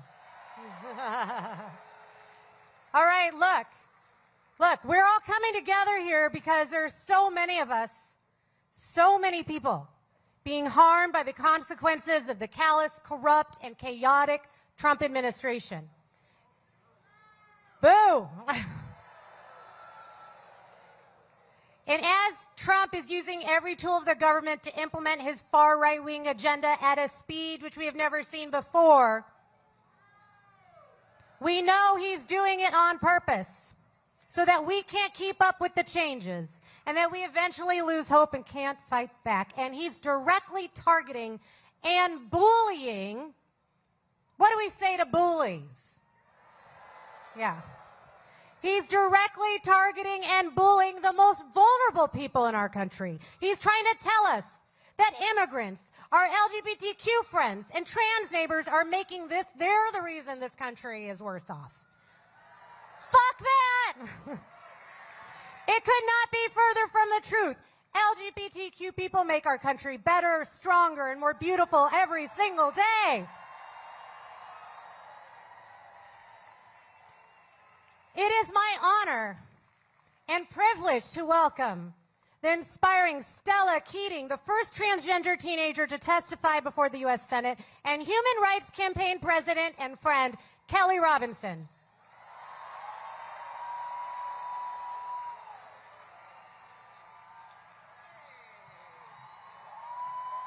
Whoa, what's up, good people?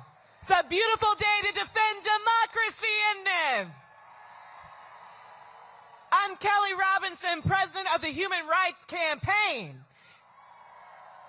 And more importantly, I'm black and I'm queer and I'm not going anywhere.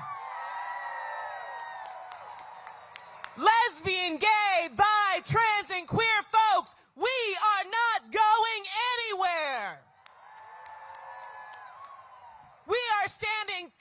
millions strong today to tell them hands off, hands off, hands off, hands off. Hands off our bodies, our families, our books, our ballots, and hands off our trans kids, y'all. This moment is not going to be defined by our opposition. It's going to be defined by our courage. The courage that we summoned from our ancestors from Selma to Stonewall. The courage of Cory Booker, who stood up for 25 hours. Speaking truth to power. The courage of those Wisconsin voters that stood up for democracy. Y'all, these are serious times that require serious leadership. If it's not going to come from 1600 Pennsylvania Avenue, it's going to come from people like us out in the streets, ready to fight for freedom, ready to fight for justice, ready to fight for liberation. Let me hear you. And nobody knows courage better than our young people, y'all. And I want you to hear directly from one of them today. She's a fighter. She's a truth teller. When she speaks, the world leans in. Give it up for Stella Keating.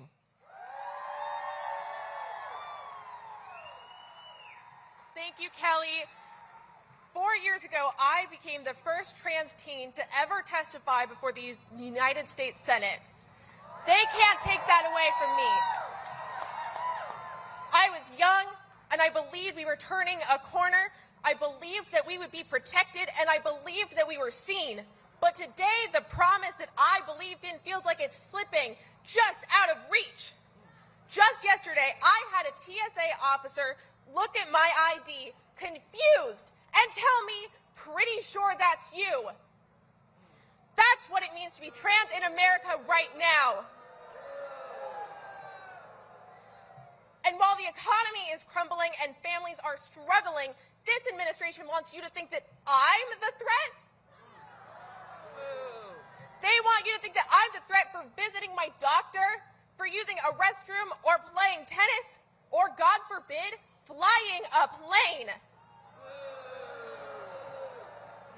Donald Trump and Elon Musk will tell you that I don't exist. But I do.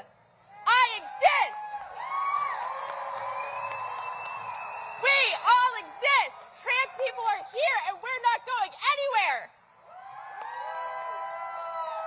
We are not the threat. We are the future. We deserve to live in a country that sees us, protects us, and lets us thrive.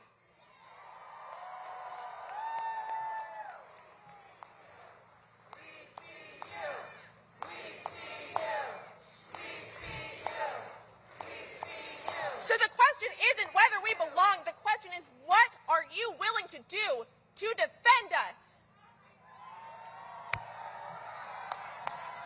Yes, yes, we see you, Stella. Yes.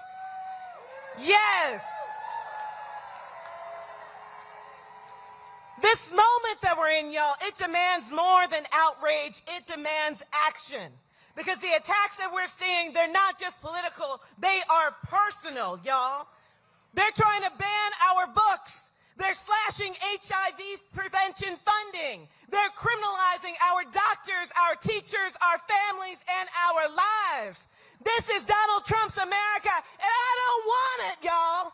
We don't want this America, y'all. We want the America we deserve, where dignity, safety, and freedom belong not to some of us, but to all of us, y'all. You know, the words of Ella Baker have been on my heart. She said, "We who believe in freedom cannot rest. We who believe in freedom cannot rest." I'm not going to rest. I'm going to organize. Are you? I'm not going to rest. I'm going to vote. Are you?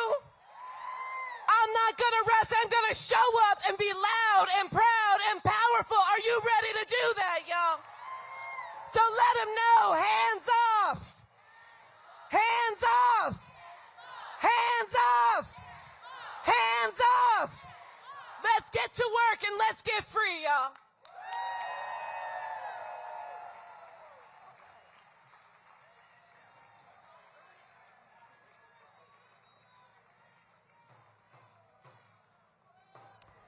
Please welcome President Pete Maysmith, League of Conservation Voters. Good afternoon, D.C. My name is Pete Maysmith, and I'm the incoming president of the League of Conservation Voters. And I'm here today because, like you, I'm pissed off, and we're saying enough is enough. That's right. People are hurting because of Donald Trump. He's making life more expensive for all of us. He's gutting basic clean water and clean air protections for every single one of us. He's stopping us from tackling climate change while our communities are experiencing extreme weather, fires, tornadoes, floods that hurt all of us and our neighbors. He's selling off our public lands that belong to us. Oh, and then he's trying to ban clean energy and make electric vehicles more expensive, except for Teslas. He kind of likes those now. He likes those. The simple fact is, Donald Trump made a bunch of promises. He's breaking them all, and he's hurting us. He promised us lower cost, but instead he's trying to ban cheaper clean energy, and he's jacking up our utility bills. He promised us the cleanest air and the cleanest water. Under Donald Trump, pollution is making a comeback. Donald Trump and Elon Musk are setting us back decades. They are hurting us, our families, and our communities, and their rich buddies are doing just fine. Well, we're saying enough is enough. Now, Trump is telling us that we have to accept this uncertainty and this pain that he has created. He has the audacity to say to us, tough luck. I made your life harder. Just deal with it. We will not bow down to that cynicism. I'm here to say it doesn't have to be like this. Now, what if instead of banning clean energy, we tackle the climate crisis head on, creating jobs and lowering your energy bills? What if instead of selling off our public lands, we protected them for generations to come and boosted local economies?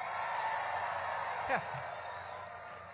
What if instead of telling polluters you can do whatever you want to do, we made them pay to clean up the messes they make? What if instead of destroying our democracy, we make sure every eligible vote is counted and communities have a voice in decisions that impact them? Now today, hundreds of thousands of us are gathering all around the country, and it is the beginning. We're going to take this energy and build on it, but we need to do it together. All of us have to do it because our earth is worth fighting for. Because our democracy is worth fighting for. Because our families are worth fighting for. So today we say, hands off our clean air. We say, hands off our clean water. Hands off our clean energy. Hands off our public lands. And hands off our democracy. Thank you. Please welcome President Sarah Parker, Voices of Florida, Vice President Cy Day Smith, Voices of Florida, Glow Sahai, Political Revolution. Hey everybody, thank you so much for having us today. We heard there's like 100,000 of you, so you guys are freaking phenomenal. You're amazing for being here. Thank you so much. We really wanted to start off with a chant. So we are a grassroots organization originally. That is our core. So we are very big on the chanting, and y'all have all the energy today. So, no Trump, no KKK, no fascist USA. No Trump, no KKK, no fascist USA. No Trump, no KKK, no fascist USA. No Trump. Hell yes.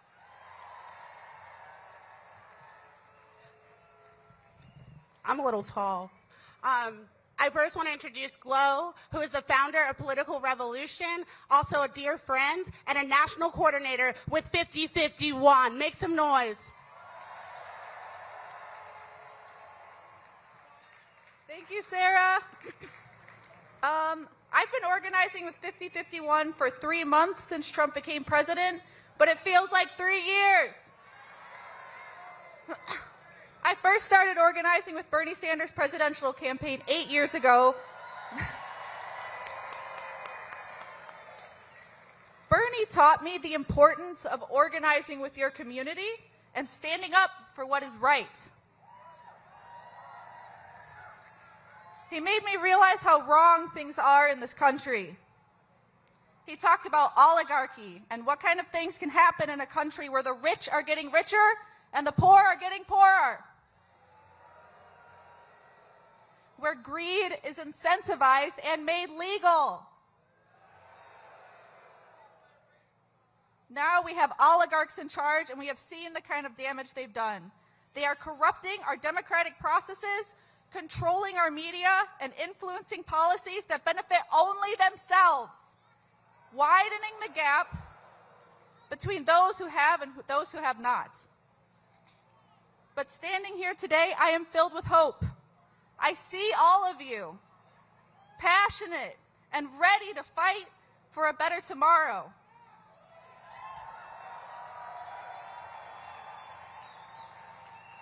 Together, we have the power to enact change, to fight this growing inequality and reclaim our democracy.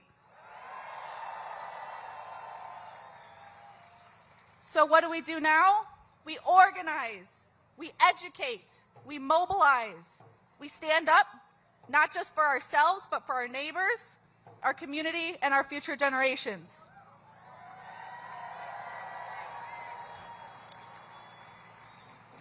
It won't be easy. The road ahead is long and fraught with challenges. But if there's one thing I've learned, it's that people, united in a common cause with determination and compassion, can overcome the greatest of odds.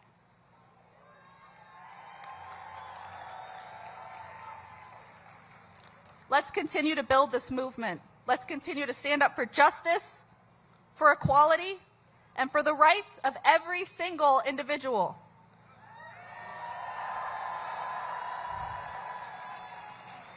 We must demand change, and we must refuse to be silent until we achieve it. Thank you, each and every one of you, to the 5051 organizers and organizers of every banner, for your commitment and your courage. Together, we will make a difference.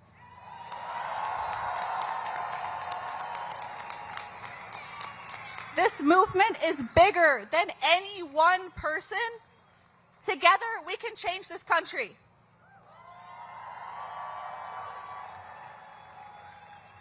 Thank you so much. Next, we'll have Cy Day Smith speaking, the Deputy Director of Voices of Florida. Thank you.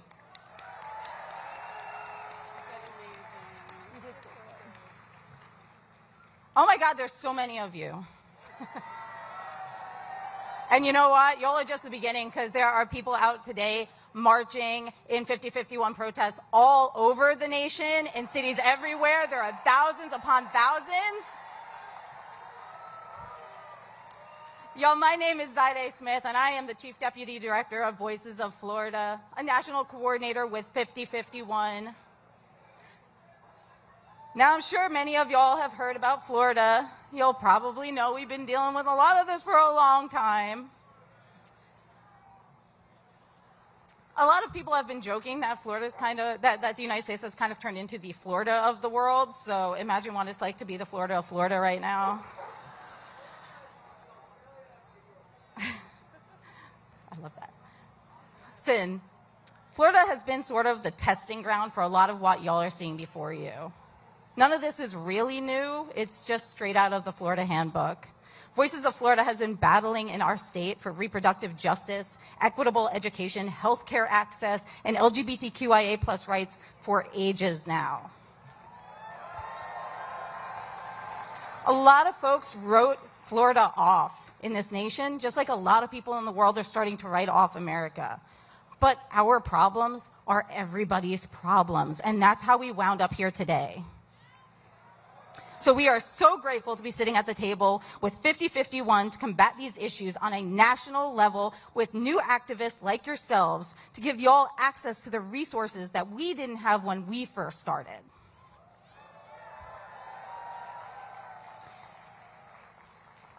Y'all, the American dream is dying, and I don't say that with joy or arrogance. I say that with mourning for the future that we all longed for as Americans. The American dream is the notion that with hard work, success and prosperity is accessible to everyone. It's faith in that dream that brought countless families to immigrate to the United States, and it is because of that dream that we are all here today, descendants of those immigrants. That dream is turning into a nightmare. Today, Americans have the highest level of income inequality in the rich world. And in the past 20 years, Americans have experienced the greatest increase in that income inequality in the world. And that's not a mistake. That is by design. We are experiencing the death of the American dream in real time. And it's not only dying, it is being violently murdered in front of us. The ultra-wealthy are not merely accumulating wealth, they are stockpiling it in obscene amounts while watching the nation fall into economic collapse. They have created a system in which they amass absurd net worth on the backs of hardworking, impoverished Americans. And what they don't want to tell you is that the system only works if they maintain control over the workforce. We are being systemically isolated from the rest of the world. Our media is being censored. Our borders are being closed. Access to help and resources are being withdrawn. Air travel has been made unsafe. And make no mistake, the president knew that tariffs would cripple the economy. That is exactly why he passed them. By spiraling our nation into severe economic collapse, Trump is ensuring that low and medium income Americans will never be out from under the boot of the wealthy elite in this country. We are in a crisis in which economic instability, climate change, and authoritarian overreach are feeding into each other to create a system in which the average American cannot possibly thrive. If billionaires, not to name names, raking in millions per day wanted to actually solve these issues, they would. But they choose to instead hinder progress to ensure that they continue to stay at the top. This is why they are canceling research on climate change. This is why they are dismantling education systems. And this is why they are privatizing Social Security. What's worse is they don't want to be held accountable. And that's why they are placing blame on our most vulnerable Americans, immigrants and trans folks. The average American will never be affected by the existence of a trans athlete. Yet that is what they want our attention to be on. You know what we are affected by? Hunger. Rates of death by starvation in the United States has more than doubled since 2018. It is time to wake up, America. It is time to remind the grotesquely wealthy that we are more than just cheap labor. We are human beings. We are the backbone of this country. We, the people, are the future of the American dream, and we, the people, are taking it back. Again, I'm Zaide Smith, Deputy Director of Voices of Florida. Thank you so much for being here today. And I am very, very excited to introduce my executive director and friend, Sarah Parker. I want you guys to do a little chant. There are organizers that have never organized in their life right now in the streets. When I say 50-50, I want you to say one. 50-50. 50-50. 50-50.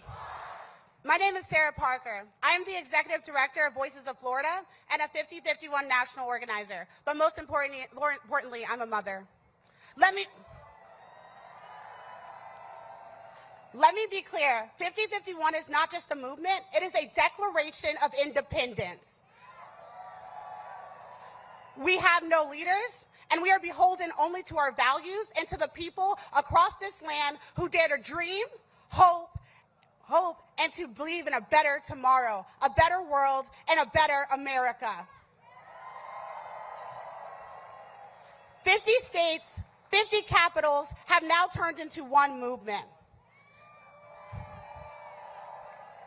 The 50-51 movement is the American people. It's you, the person standing next to you, your friend, your loved one, and the people you are fighting for. We will most importantly continue to fight for our Constitution, fight to end executive overreach, and we the people will veto Project 2025.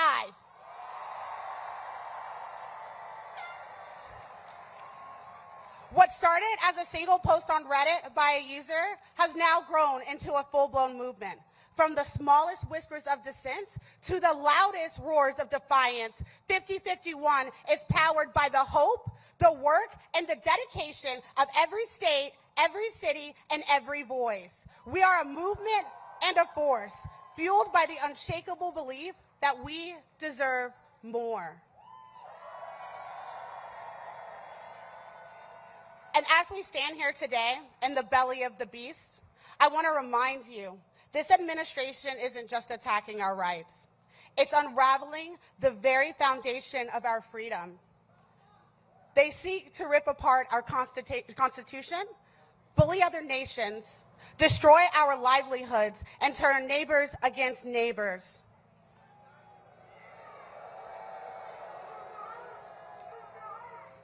But most of all, they seek to unravel you.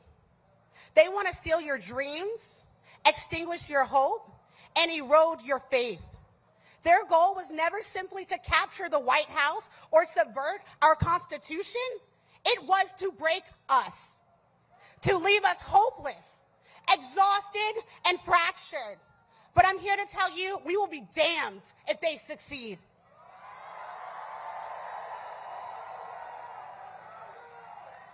Because we will not be broken. They will not destroy our faith because it was never theirs to destroy.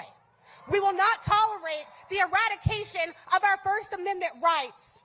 Our voices will not be silenced. We will peacefully dissent, as is our right, and we will not allow anyone to strip us of the freedoms that we hold dear.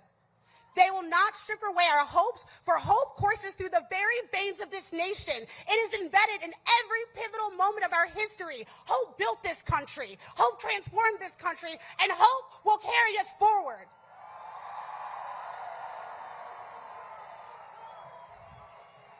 They will not destroy our dreams because my ancestors lived and died for the dream of freedom in this nation. And I'll say this with my last breath. Their sacrifices will never be in vain. Their dreams, our dreams, live on in each of us. And we stand here today across the country, shoulder to shoulder, in a critical mass to fight against every attempt to shatter what has been built. Understand this. This is not a sprint, and it never has been. It is a marathon. Long before any of us were born, long before the movement, before they thought that they could seize control, this battle was set in motion. It was set in motion by the brave people who have long fought and died for a better America. It is now our turn to carry that torch, and we will do that with honor. And we are armed with the lessons of their struggles, the victories they won, and the unwavering belief that America can always become better.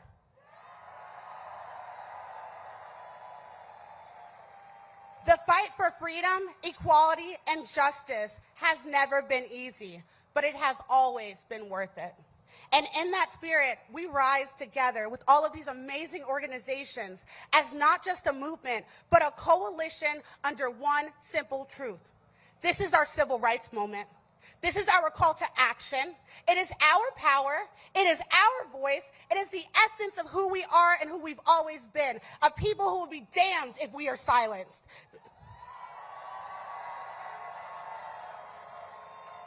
They will never break us. They will never steal our future. We are the movement, and with hope and faith, we are unstoppable. We must and we will save ourselves. Because reality check, no one is coming to save us. We the people will never stop fighting for the country we deserve.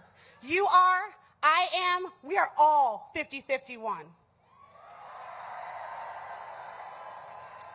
Before I go, I do this at a lot of different protests, and I did this when we lost Amendment 4 in Florida, which was the abortion rights ballot initiative. I want you to turn to the person next to you, and I want you to say, you are loved. You are resilient. And you are important. We have a long road ahead of us, so remember, joy is resistance, hope is resistance, self-care is resistance, we are the resistance. And I have one message to the administration. They say America first. I say balls in your court, because America is right here and we're knocking at your door. Thank you. Please welcome Executive Director Sarah Hagdusti, Win Without War.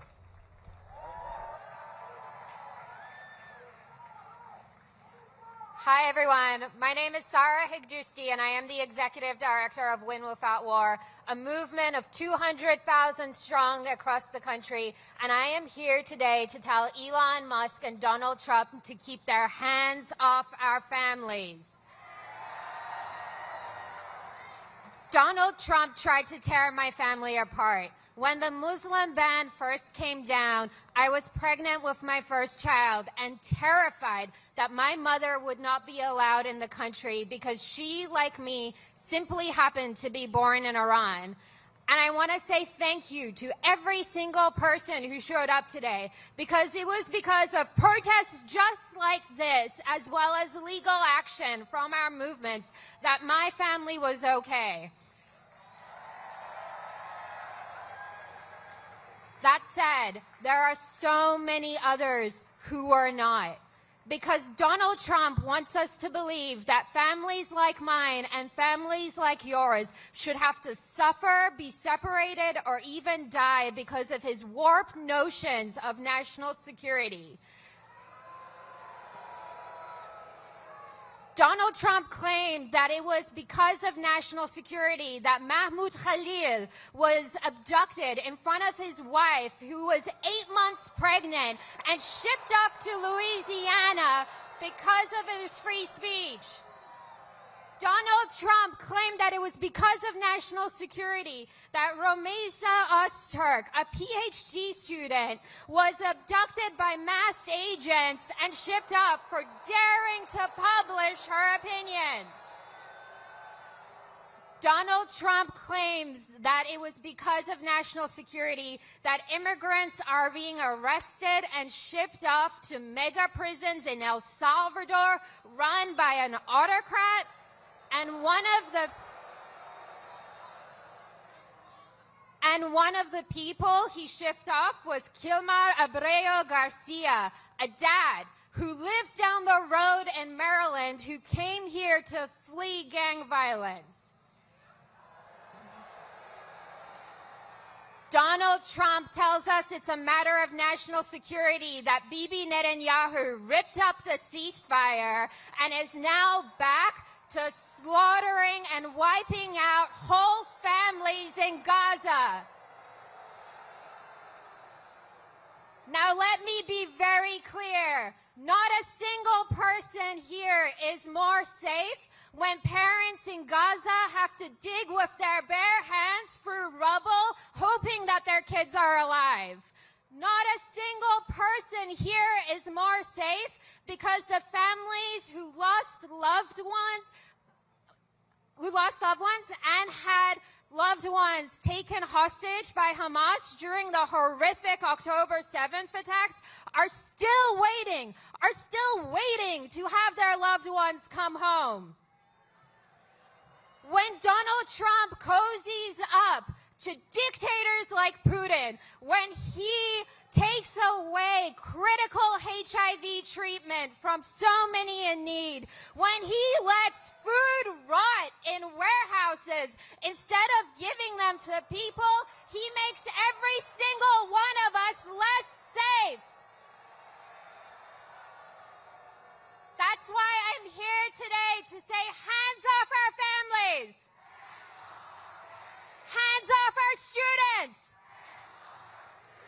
Hands off our neighbors. Hands off aid. And hands off Gaza. I want you all to remember that from South Korea to Brazil, we have seen time and time again the power of movements just like this one and their success in pushing back against right-wing coups and authoritarianism. And that is what we are here doing today, and that is what we will keep doing until we win. And I am so grateful to be here with you as we get it done. Thank you. Please welcome Kyle Lewis, Vote Vets.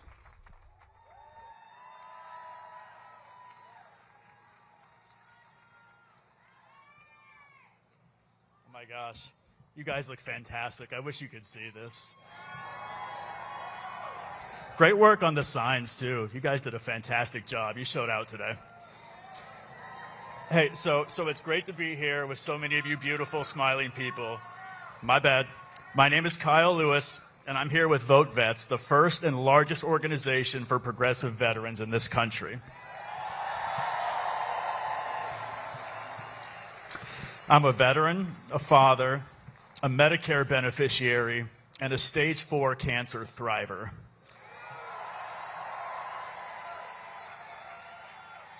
So 5 years ago, I was diagnosed with an aggressive stage 4 cancer, and I was told I just had weeks to live.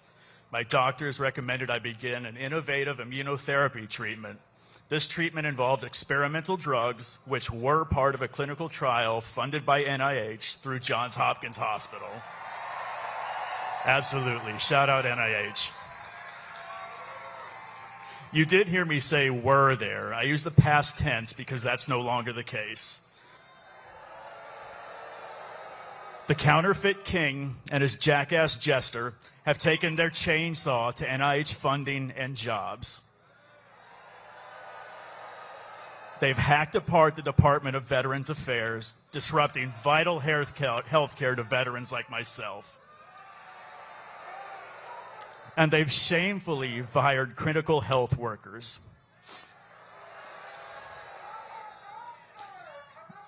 They've wantonly slashed money for clinical trials and other crucial medical and scientific work which leads to breakthroughs like the drugs that saved my life, drugs that in many cases are no longer available.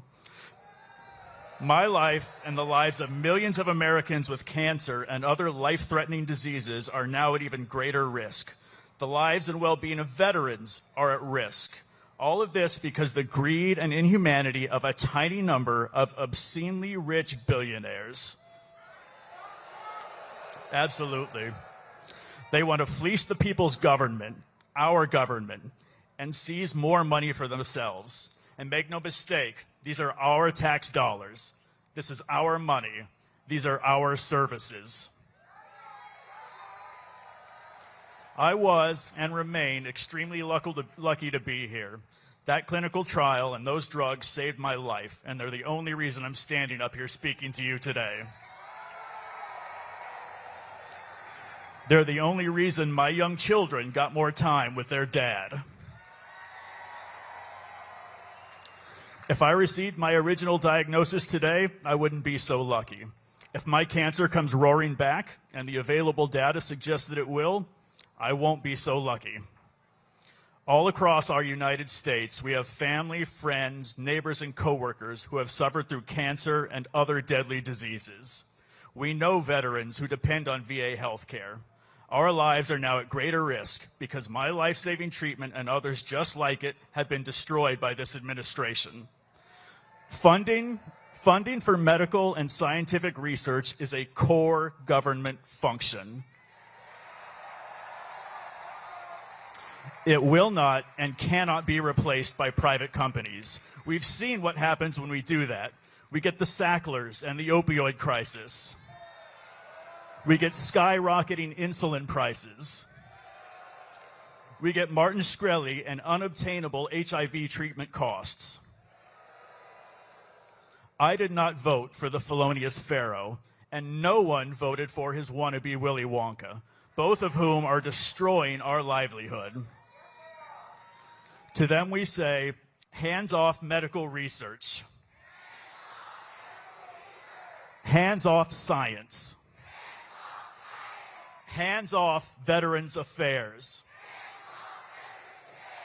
Hands off Medicare and Medicaid. And hands off our services. Thank you so much for being out here today. You guys look beautiful. I love all the signage. And remember, this is what resistance looks like. Like the man said, somebody got to do it. Please welcome Representative Catherine Clark.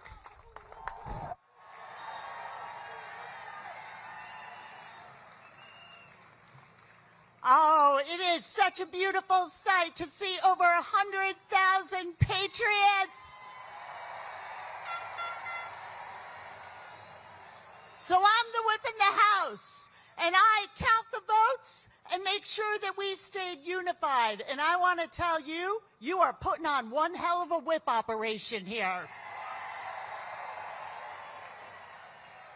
You are not just saying hands off. You're not just standing up for your family and your community. You are the patriots standing up for our country. This is all about all of us versus the billionaire class and the politicians that they have purchased. This is about a Republican Party that has not betrayed just you, but the very people who voted for them. So we say to them, hands off our Social Security. Hands off our Medicaid. Hands off our public schools. Hands off our child care. Hands off our science and research. Hands off our veterans' benefits. Hands off our civil rights. Hands off our bodies. And hands off our vote. We do not want a government of, by, and for the billionaire class. And we want to make sure that you are heard on the other end of this mall at the Capitol. And right over there at the White House.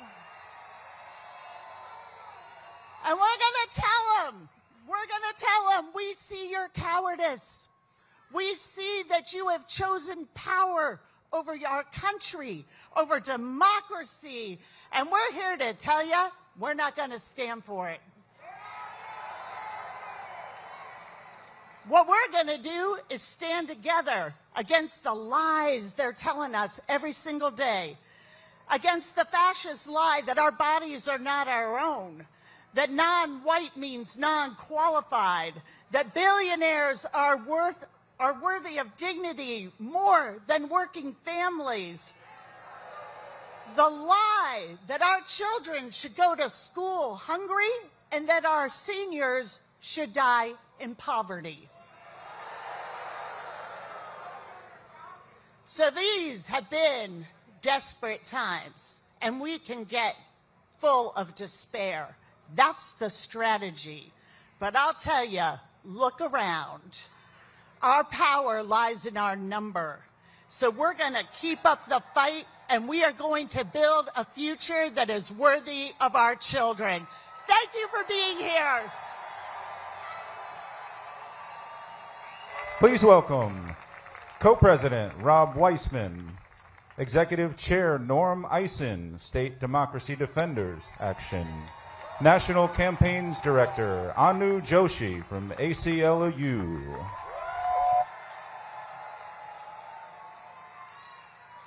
Hey y'all, we are the litigators. Yeah!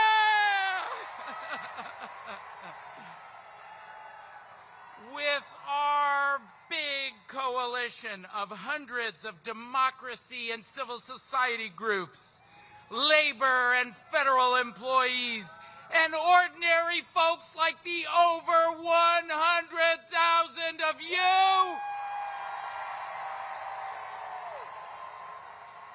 we have gone to court from San Francisco and Seattle to New York and New Hampshire. And we and our coalition have won.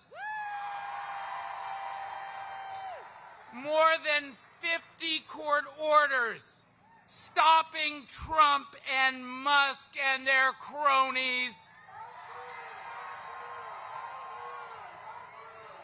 The judges have been Democratic appointees and Republican appointees and independents. And do you know what they have said? Hands off my Constitution. Let's join them, and let's say it loud so they can hear us over in the White House. Are you ready? Hands off my Constitution. That was pretty good. I was going to ask you all to do it a second time, but I think they heard you. We have won those cases by working together as a coalition, all the thousands of us. I love you too. My organization, State Democracy Defenders Fund, went to court to stop Musk and DOGE on the very first day, the very first case brought, with Rob and his colleagues at Public Citizen and Labor. And then later, we were ready. Later that same day, we went to court with Anu and the ACLU and her colleagues and brought the very first case on January 20th, saying, Donald Trump, you can't choose which babies born in this country are citizens and which not. The Constitution made that choice, Trump. And since then, we won that and dozens more the coalition did. And you know what? Trump and Musk can't stand all that losing. That's why, yes, they hate it. That's why they're lashing out at all the lawyers and the law firms. Shoot, they're lashing out at me. Donald Trump has removed my security clearance 3 times. 3 times.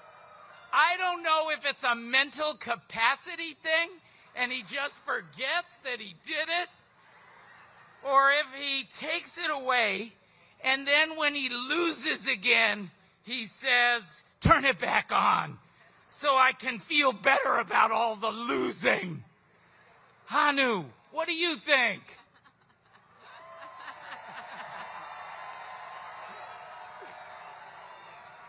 How we feeling? My name is Anu Joshi, and I am with the American Civil Liberties Union.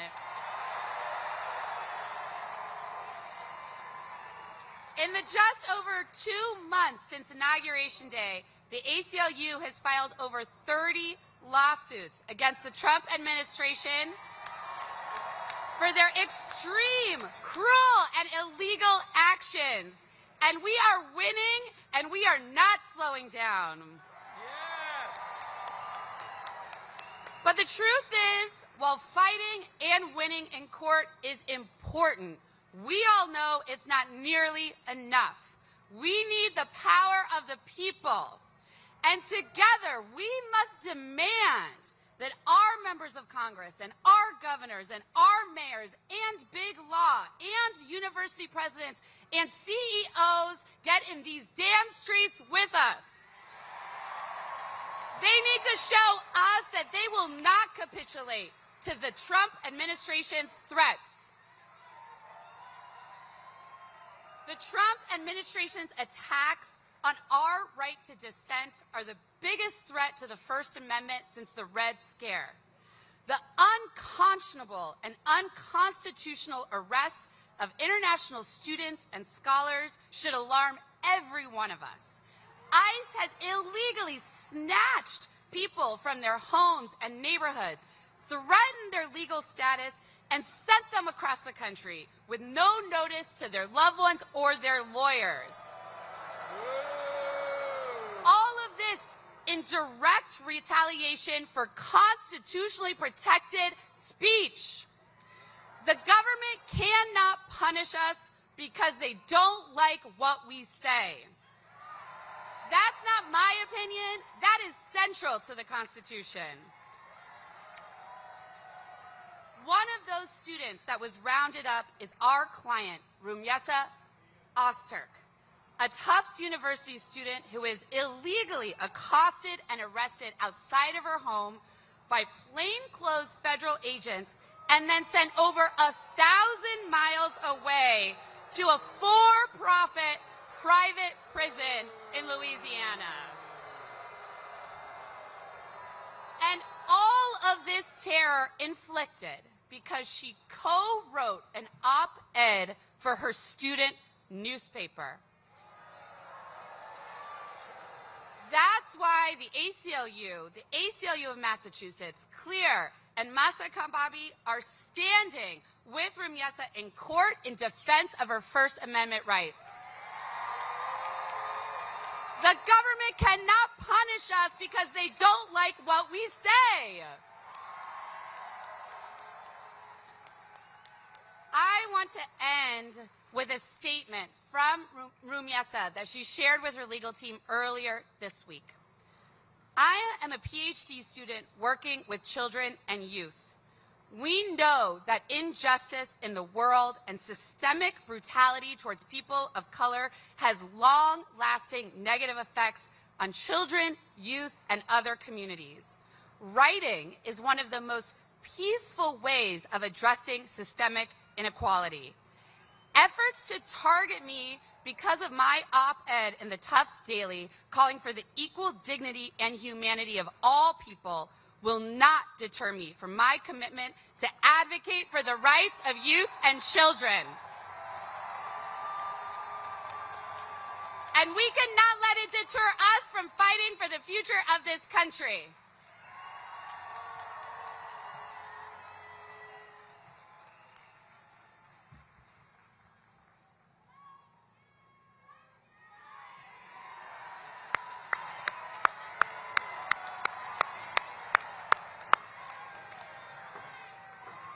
Hello, my friends.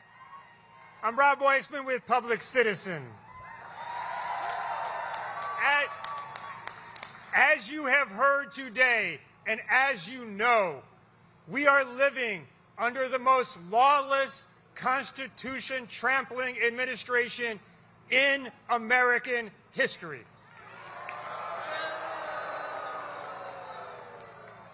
And so there's nothing more immediately urgent than for us to go to court and beat Trump again and again and again over his illegal and unconstitutional actions. And we have to do it because it's not just about a Schoolhouse Rock moment. It's because people's lives are at stake. It is his illegal actions that are causing a humanitarian disaster around the world. So people are going to die from malaria and TB and preventable disease for no reason. is his illegal action that is paving the way for financial fraudsters, for credit card scams, and big banks to rip us off. It is his illegal and unconstitutional actions that are rolling back the rules that give us clean air. It is his illegal and unconstitutional action which is racing us towards climate catastrophe. It is his illegal and unconstitutional actions which are rolling back core racial justice programs. It is his illegal and unconstitutional actions which are stripping away our free speech rights. It is his illegal and unconstitutional actions which threaten this nation's labor movement and the right of workers and the federal government and elsewhere to organize collectively. So we have to go to court, and we have to keep beating him, and we're going to do that. But, let me tell you this. Let me tell you this. We are not going to win all the time. We are going to lose cases that we should win. We're going to lose cases that we should win. And if we won every single case we brought, it wouldn't be enough. It wouldn't be enough to roll back this authoritarian steamroller we're facing. There's only one thing. There's only one thing that's enough to face down this authoritarian moment. And that is this movement here today. That is us here, more than 100,000 of us here right now, more than 1 million of us across the country, more people watching online, people who can't join because they're scared, joining together. So it's together we say when they come after our Social Security, as a movement we say, hands off. When they come after our Medicare as a movement we say, hands off. When they come after our free speech rights as a movement we say, hands off. When they come after our labor unions as a movement we say, hands off. When they come after our democracy as a movement we say, hands off.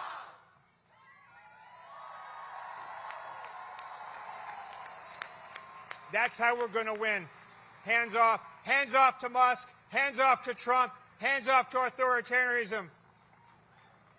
But hands open to each other, my friends. Hands open in embrace of each other.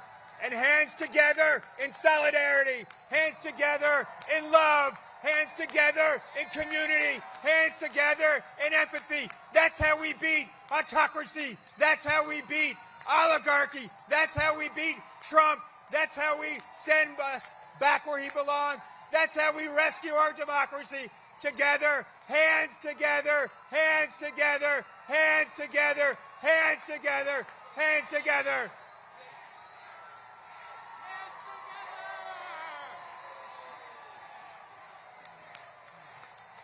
Thank you.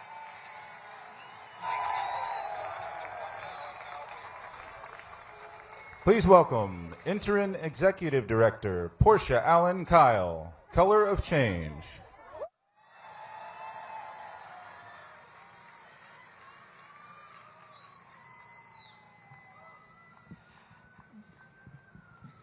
Good afternoon, everyone. My name is Portia Allen Kyle, and I have the honor of leading Color of Change. We're a civil rights and racial justice organization fueled by millions of members across the country just like y'all who have showed out today to hold corporations, to hold our government accountable to take action on solutions for us.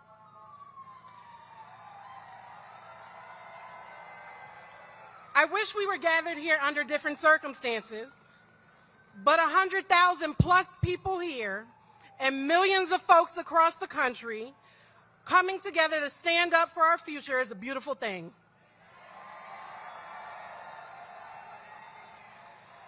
Because there is a lot to celebrate about a future that we are fighting for. We're here to tell those in power to take their hands off our futures, their hands off our economic vitality, to take their hands off our democracy. And we've seen what they're willing to do in this fight. They're willing to rob our families of stability and opportunity, all to protect the interests of the wealthy and the well-connected.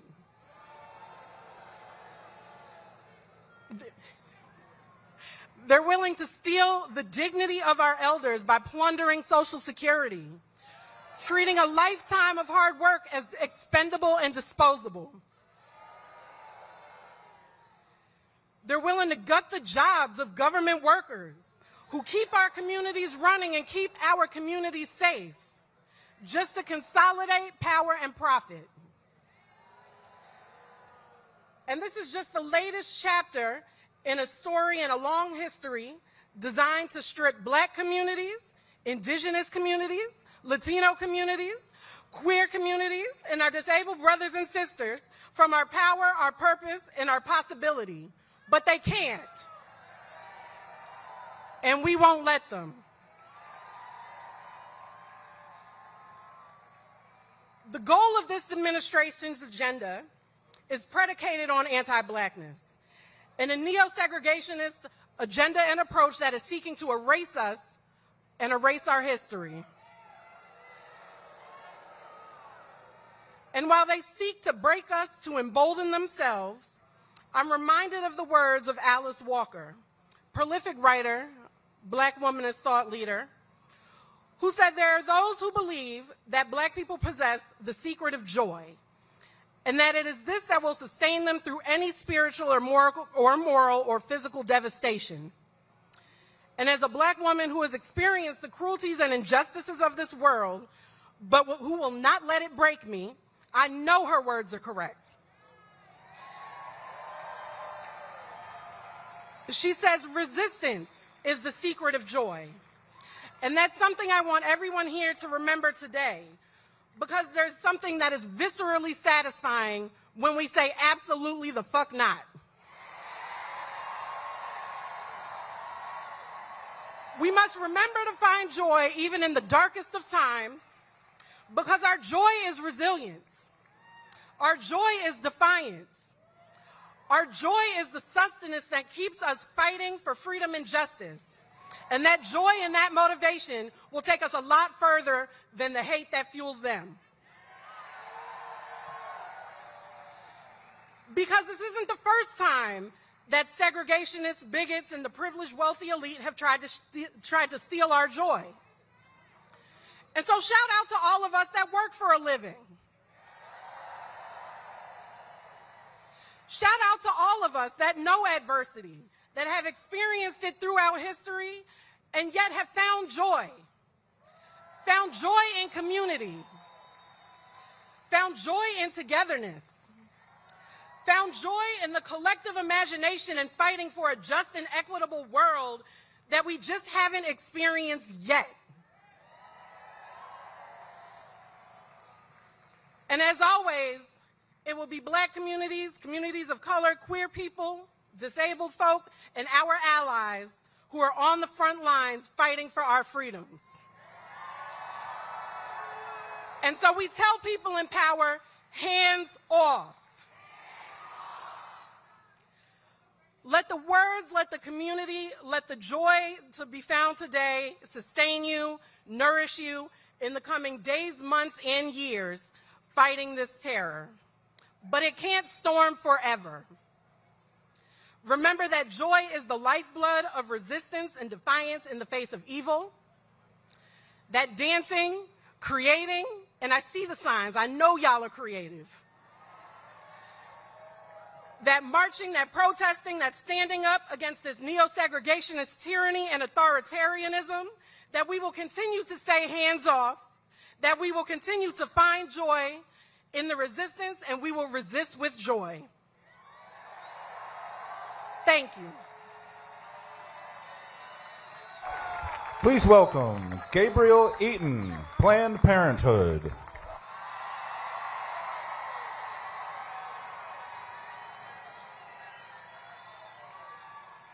Hello, beautiful people. My name is Gabe, and I'm from La Crosse, Wisconsin.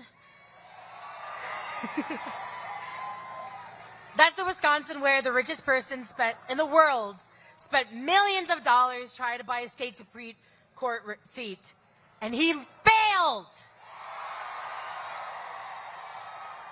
Can I hear it for all the Wisconsinites defending democracy?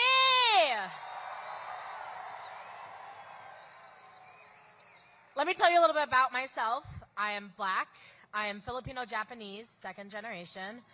I'm a disabled trans man, but I'm also a Medicaid patient. I'm also a person who uses food stamps. I'm also a person who has been through houselessness in this country. I am also a person who has gone through substance use and addiction. And most of all, I am a patient of Planned Parenthood.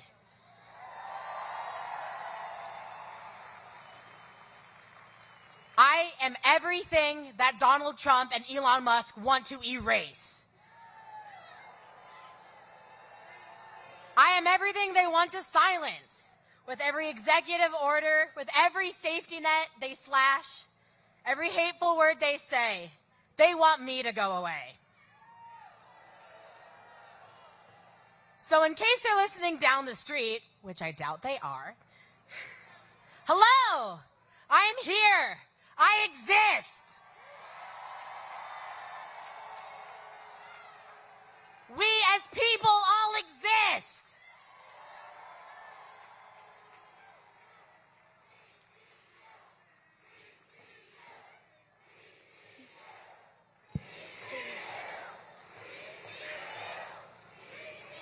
Thank you, loves. But they do keep trying. Every day there's something new to be pissed / terrified / heartbroken about. Last week, Donald Trump and Elon Musk came after an organization near and dear to my heart, Planned Parenthood.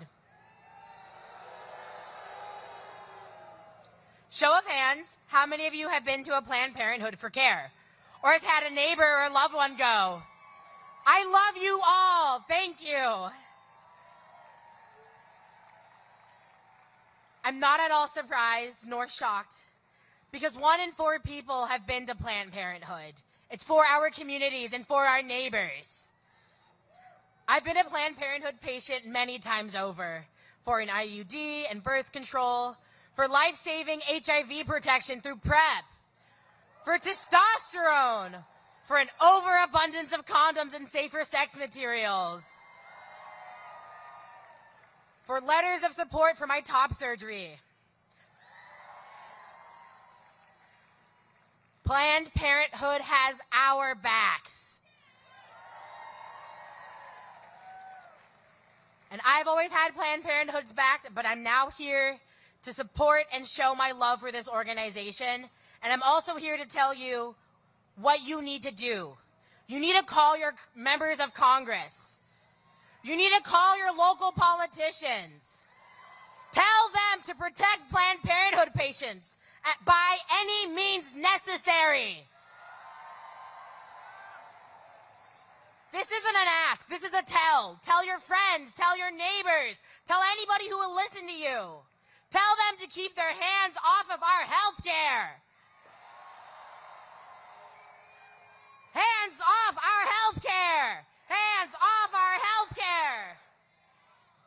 Hands off our bodies. Hands off our bodies. Hands off our bodies. Tell the billionaires down the streets that want to tell us what we can do with our bodies and our lives. Tell them to fuck off. Tell them we deserve better. And that's why I'm here today, to remind them that they cannot take away our rights. They cannot take away who I am, because I won't let them. We won't let them. We won't let them. Because one more thing about me is I've been coming out to protests and demonstrations from when I was 8, little kid for Prop 8 in California, when my rights were forged. I've used my voice to fight for my neighbors in my community. This is who I am. This is who we are.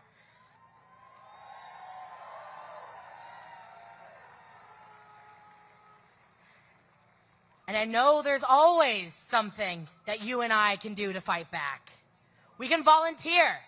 We can knock doors for the election like I did. We can call our members of Congress and our local politicians to tell them to take their hands off of our health care. You can share your story with anybody who will listen. Please. Tell anyone who will listen, anyone who cares, anyone who will give you the time of day why this matters to you.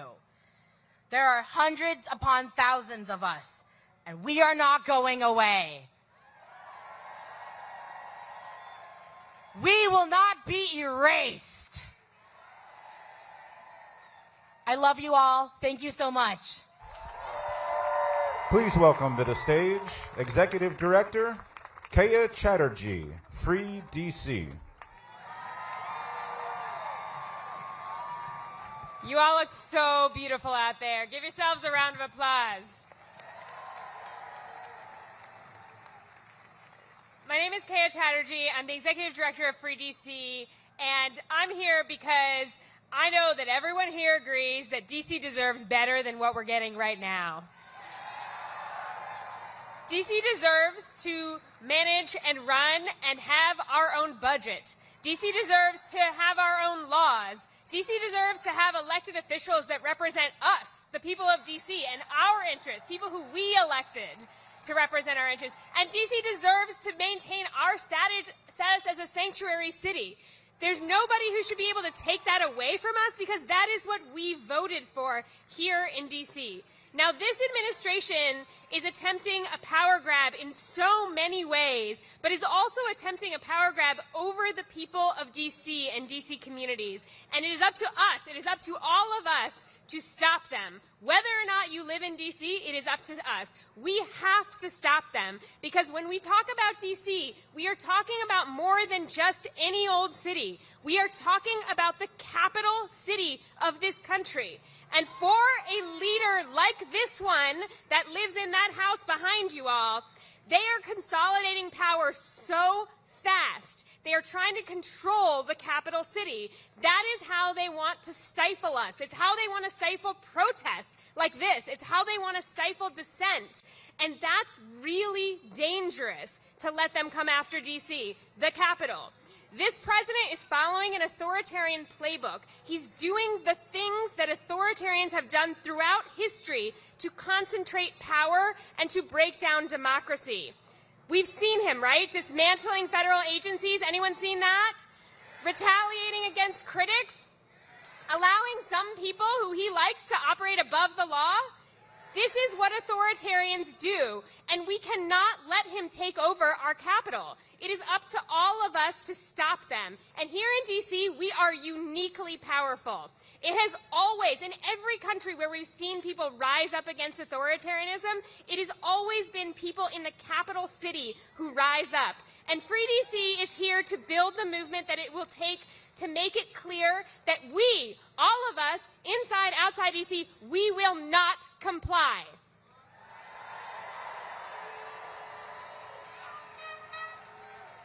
I know that we can do this because, unlike the president, I know the people of DC. And some of you heard this morning the go-go beats that we danced to.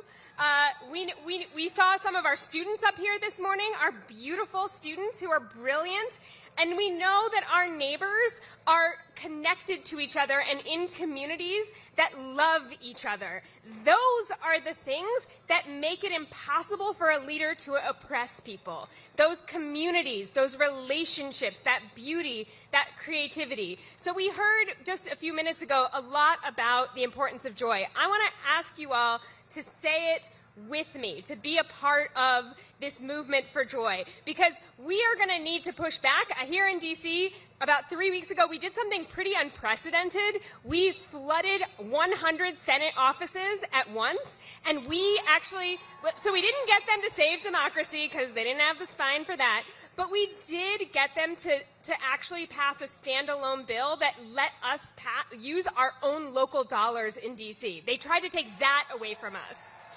But now that bill is in front of the House of Representatives, and the people, you're about to hear from some people who support us in allowing us to use our own dollars, but unfortunately, we're going to have to push for this. So I want to invite everyone here to join us on Monday morning. We're going to be up at the Capitol at Spirit of Justice Park. You can go to our website, freedcproject.org, and figure out how to join us. Join us in forcing this government to let us have our own local dollars. This is part of protecting DC, this is part of protecting the Capitol, and this is part of protecting democracy. And protecting our own sanity in our community is part of that too. So I'm going to tell you a little bit of our priorities and our ethos at Free DC, and I want you to repeat after me. I will prioritize joy. I can see you doing it right now. I can see the smiles. I will take up space. I see you doing it right now, 100,000 of you taking up our then. And I will organize my community. Thank you so much. That's what it's going to take to have a free DC. I'm going to say free, you say DC. Free? DC. Free? DC. Free? DC. Free? DC. I'm going to say DC, you say statehood. DC? Statehood. DC? DC? Thank you very much. Please welcome to the stage Representatives Barber, Omar, Green, Simon, Swalwell.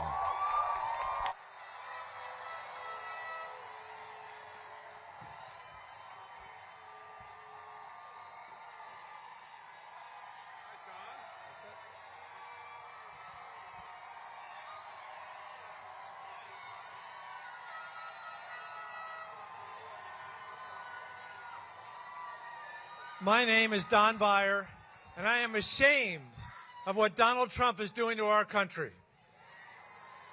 Donald Trump says he wants to make America great again, but he's making America the 1930s again. Herbert Hoover gave us the crash of 1929.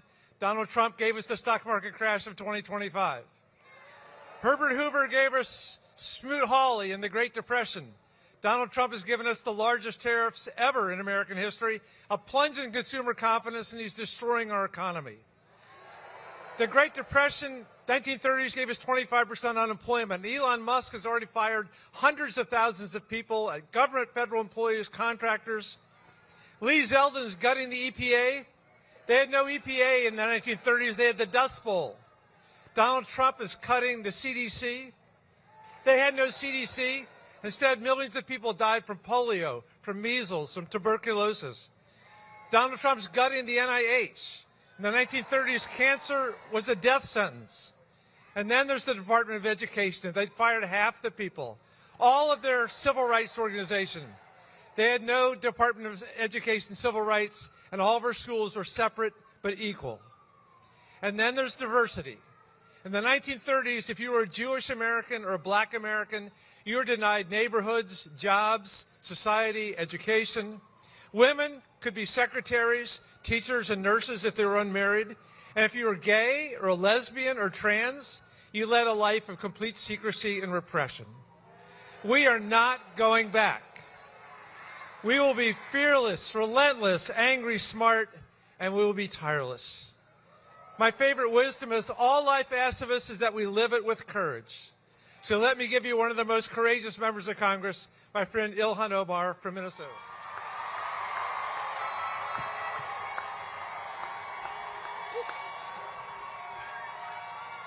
Thank you so much, Representative Barber, for that introduction. Hello, everyone. It is so good to be here with over 100,000 American patriots. It is a reminder that the American fighting spirit is alive. Because, folks, we are in a fight. We are in a fight for our democracy. We are in a fight for our Constitution. We are in a fight for our families. We are in a fight for the kind of future we want in this country. We are currently living through a president who wants to be a dictator. In America, we do not accept dictators and we do not accept kings. We have a billionaire who has bought a seat next to the president, using him as a puppet. American democracy has never been for sale, and it won't be today. We are seeing a cowardice. Congressional Republicans that are utilizing the chaos our fascist president is creating to cut Medicaid, Social Security, and take away our rights. While they give $4.5 trillion in tax cuts to their billionaire puppeteers. None of this is normal. This is why we have to fight for our Constitution. It is because here is the thing. No matter who you are, Elon Musk and Donald Trump and corrupt congressional Republicans are coming for you. If you are a mother struggling to put food on the table, they are coming for you. If you have elderly parents that you are trying to put in a nursing home, they are coming for you. If you are a senior relying on Social Security, they are coming for you. If you have disabled children and you're trying to make sure they have access to education, by cutting the education department, they're coming for you. So they want you to believe. They want you to believe, to look at your neighbor as the enemy. They want you to believe that it is because of trans kids that you can't have the necessary access to the programs we already paid for. They want you to think it is okay to snatch people in the middle of the night and disappear them. They want to take away our pride as Americans in the Constitution and due process by putting people in foreign prisons in a dark hole. They want to crash the economy so that they can set up a process of punishment and reward, so they can grab more power for who will bend the knee and give them access. None of this is normal. So if you want a country that has the marvelous Constitution we have to fight for it. If you want a country that still believes in due process, we have to fight for it. If you believe in a country where we take care of our neighbors, look after the poor, and make sure our children have a future they can believe in, we have to fight for it. So are you ready to fight? Are you ready to fight? Let's go fight and win. And with that, it is my honor to introduce Representative Simon of California.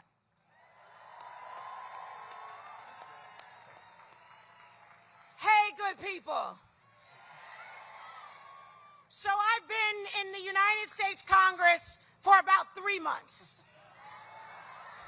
I was sworn in on January 3rd with my colleagues to do one thing, is to fight like hell against tyranny. You elected members of Congress to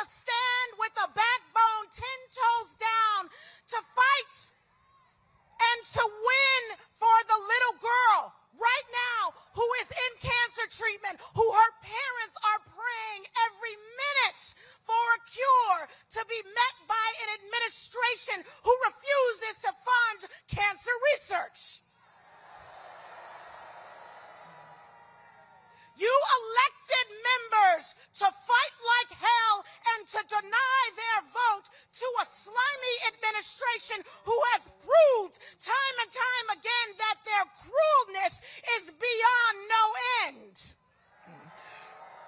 You elected us to adhere not only to the Constitution, but the promise of the framers, the Hebrew text and the New Testament, the Quran and the words of the Baha'i, and every single religion that surrounds this great nation. Isaiah 10, verse 1 and 2. It's clear. The Hebrew Bible is clear. Woe who injects false and cruel laws that makes the fatherless poor. Woe who is those who injects false narratives that ensures that the widows have nothing. I tell you one thing here, as a new member of Congress and as an organizer 30 years deep in our neighborhoods, and yes, I'm from Oakland, that when evil is confronting us, guess what we do, America? We pull up. We pull up. So, for that family who has an elderly, beautiful relative who is struggling with ALS, for that family who is struggling with a disabled child, I want you to know, despite this administration's promise to end rights for people with disability, regardless of this administration's aim to stomp on the backs of our elderly, regardless of this administration's promise to end inclusivity and to throw out our children, not only, brothers and sisters and siblings, will we fight, we will use the strategic force of this body and the 2 million strong that are out in the streets today to win. At every city hall, at every governor's office, and yes, right here in the White House, our lives depend on it. Not only are not we going back, we are going north. We will win because evil will never prevail. Let's keep fighting. And with that, I want to introduce my brother, Congresswoman. By the way, thank you so much, Congresswoman. Congressman Eric Swalwell.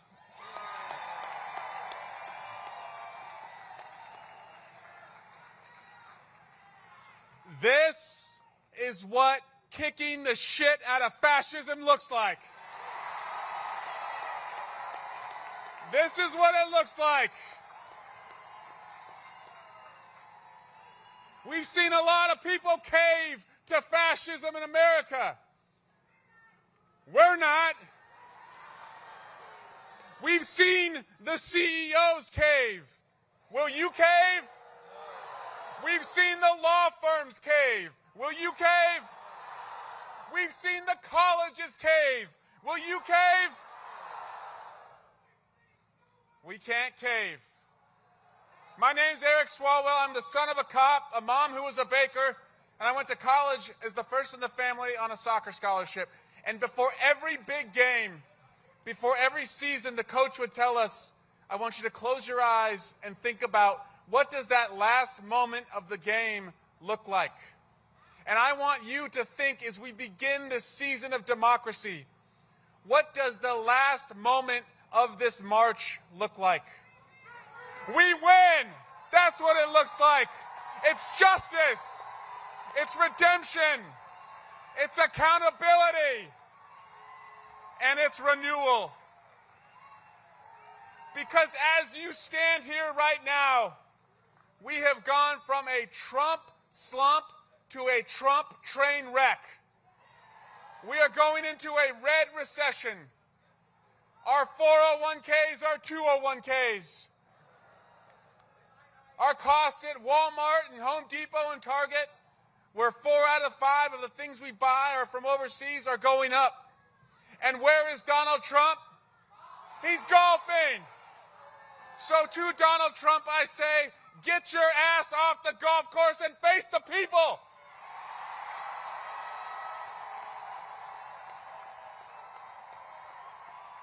America first. It's Trump first. This guy is a con. Trump Bibles, made in China. Trump sneakers, made in China. The Trump shitcoin, made on a computer, made in China. And he's not just disappearing people. He's disappearing rights. And to that we say, disappear, we're still here. Our veterans, we're still here. We're still here. We're still here. That's right. He wants to disappear our veterans and women and hardworking immigrants and our seniors and our kids and the sick. We're still here. So you are asking us, what is the plan? And I'll tell you this, we are not going to give a single vote to fascism inside the Congress because we know you're fighting outside the Congress.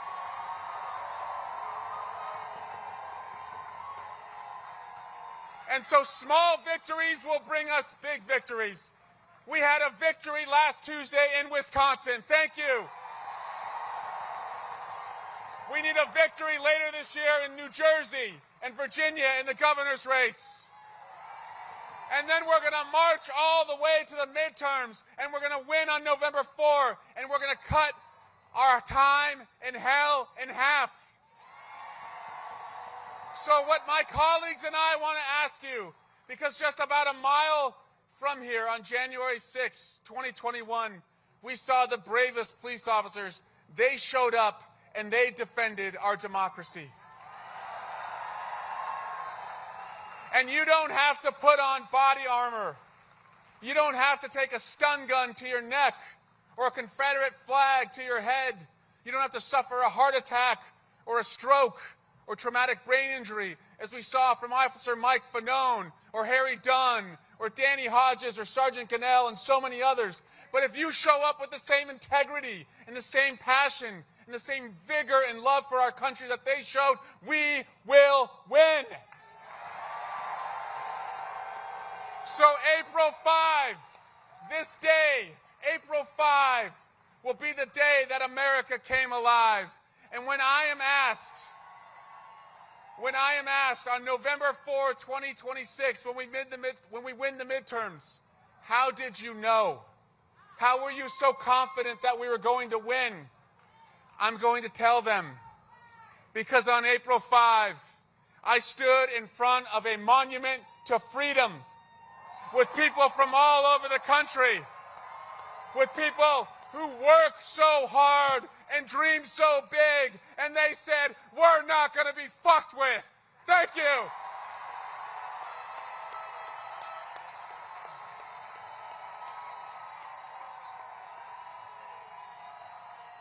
And now, it's my honor to have us close out the congressional speakers to introduce to you someone who has been censured but is not silenced, Congressman Al Green.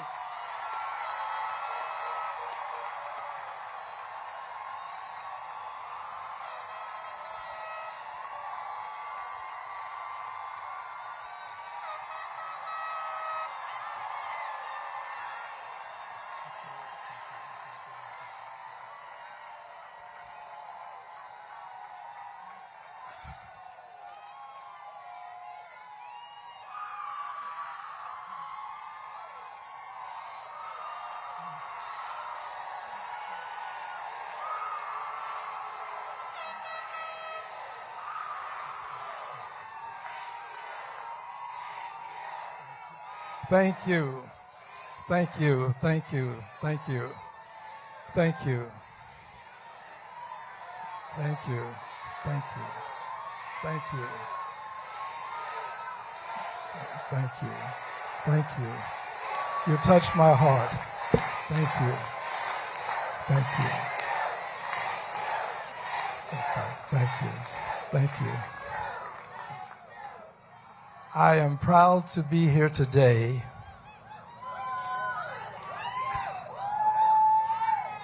with my colleagues, all of whom are liberated Democrats.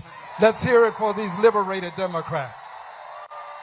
All of whom of whom are unbought, unbossed, and unafraid.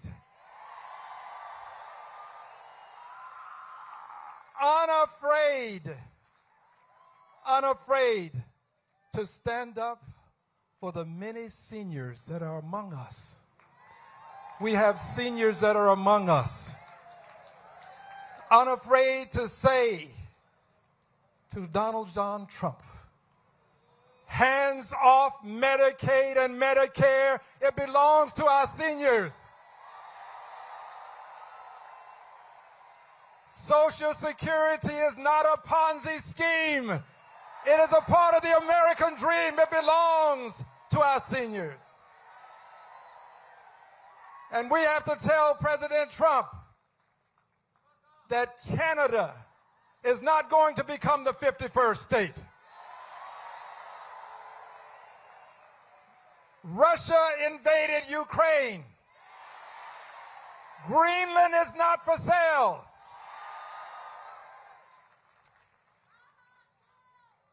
And he also needs to know, dear friends, that Gaza is not going to become a resort. Gaza is not going to become a resort. There must be a home for the Palestinian people.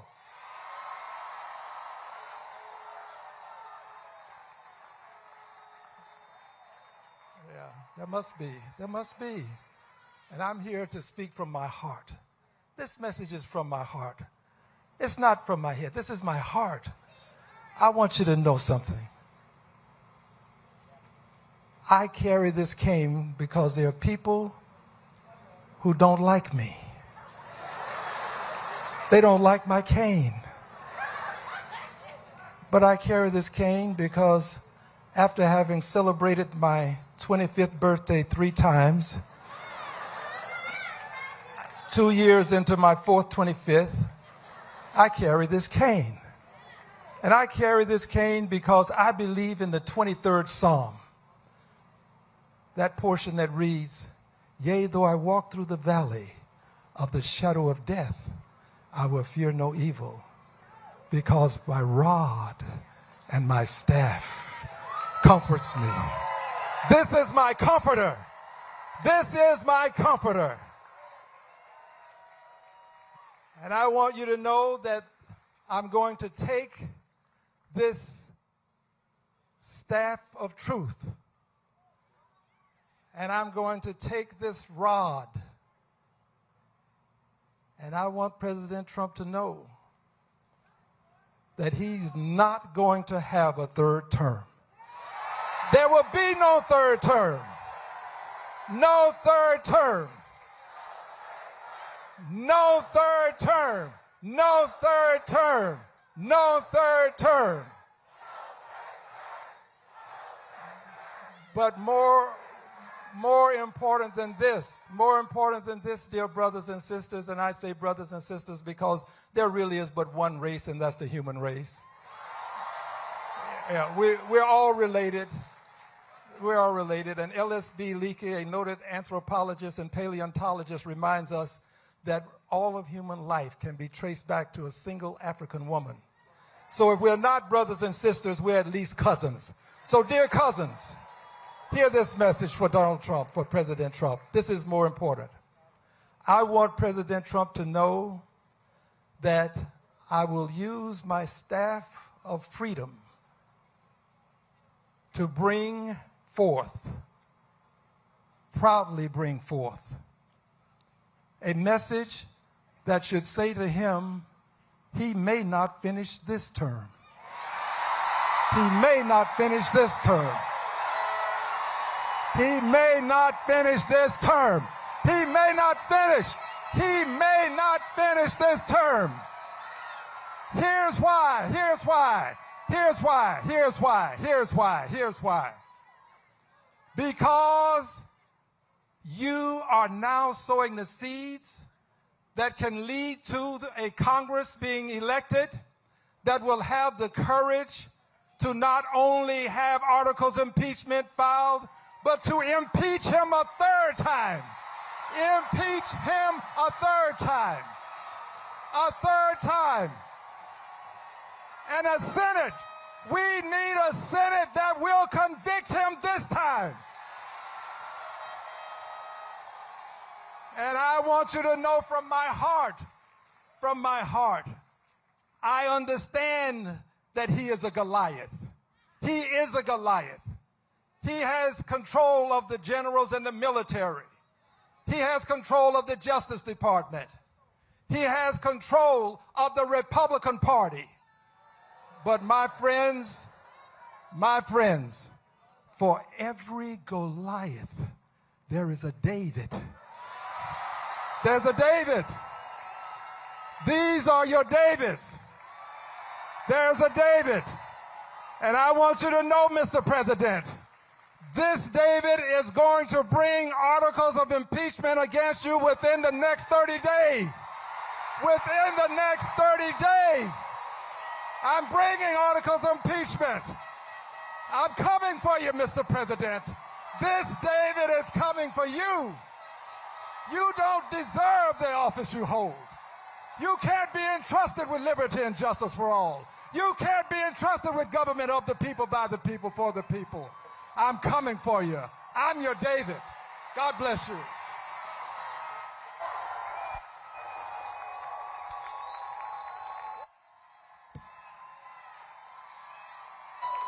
Please welcome to the stage co-executive directors Leah Greenberg and Ezra Levin, Indivisible.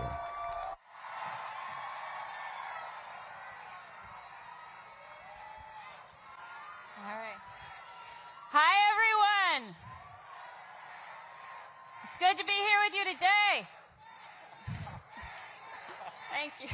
Thank you. Oh, my gosh. Thank you. I'm Leah Greenberg. I'm the co-executive director of Indivisible. I'm Ezra. I'm married to Leah. I'm also co-executive director. We represent a movement of thousands of local indivisible groups around the country. People who decided that politics and our democracy are too important to be left up to the politicians who raised their hand and said, I got to do something. And if that sounds like you, I bet there's a group near you that could use a few new organizers. Now,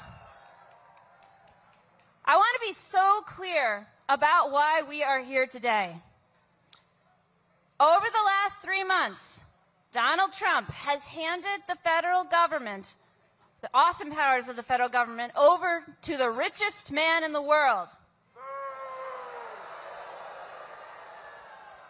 And the richest man in the world has decided that you don't deserve clean drinking water. The richest man in the world has decided that your kids don't deserve good schools and special education. The richest man in the world has decided that our veterans don't deserve services and your grandma does not deserve fuel to heat her home. The richest man in the world's coming for our Medicare and our Social Security. The richest man in the world is firing the people who protect our workers' rights, who protect our civil rights, who protect our public lands and national parks, who research the cancer and the Alzheimer's and the diabetes cures that we and our loved ones depend on.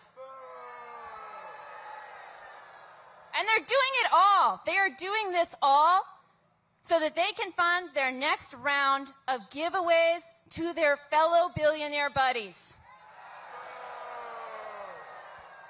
So that Donald Trump and Jeff Bezos and Elon Musk can have another yacht and another fat tax cut. And they know that this is not popular. They know that the vast majority of Americans do not want this. That is why they are attacking our democracy to cement their own power. They are attacking our freedom to vote. They are taking kids off the streets, students off the streets for their social media posts. They're imprisoning innocent fathers in a foreign prison. They're doing all of this.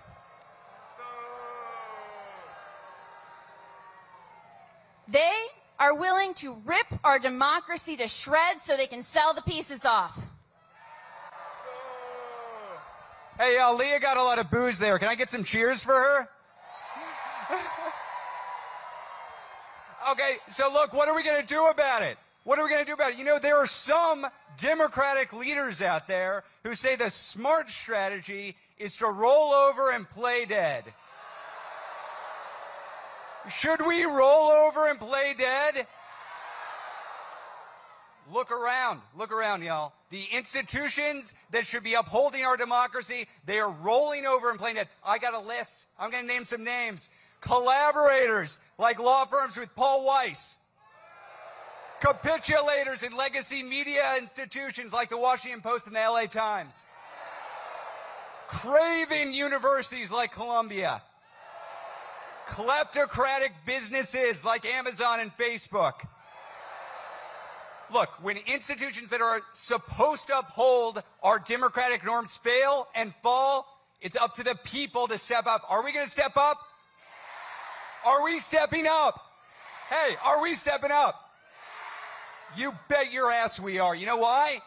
You know why? Because as much as Musk, as much as Trump, as much as congressional Republicans want us to think that they are in control, that they're all powerful, are they all powerful? Here, let me ask you something. I believe that America is a constitutional republic. Is that right? What are the ideal number of kings in a constitutional republic? How many kings? How many kings? That sounds pretty good to me. 0 sounds like the right number to me. Now, everyone here, there are over 100,000 folks in D.C. right now. D.C., which is taxed without representation, 100,000 here. But it's not just in D.C. Today, right now, we are all part of the single largest pro-democracy protest in years. Every single state, just about every single community, 1,300 worldwide, y'all, worldwide.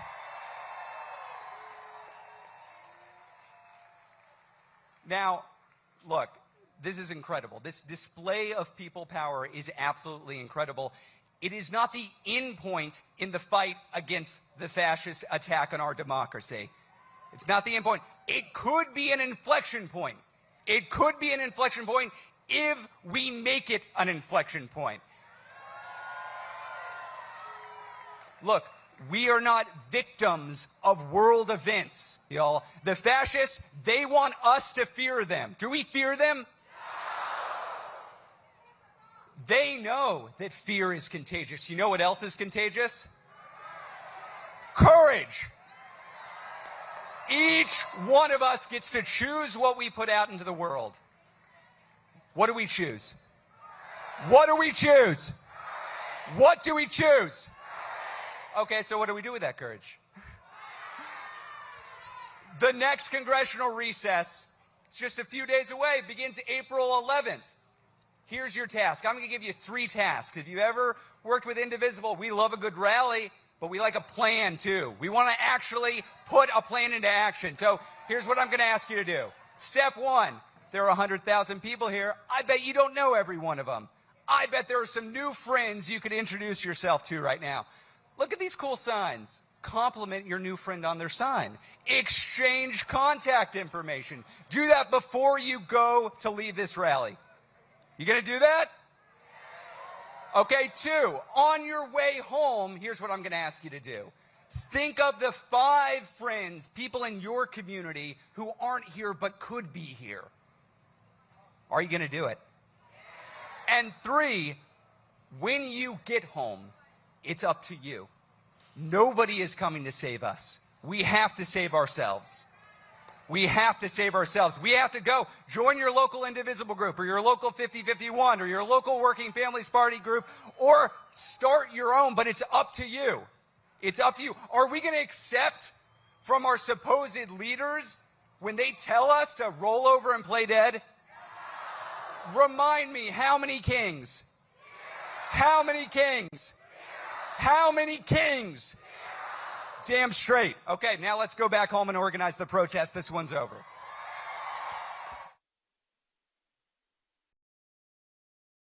Is that it? All right, me.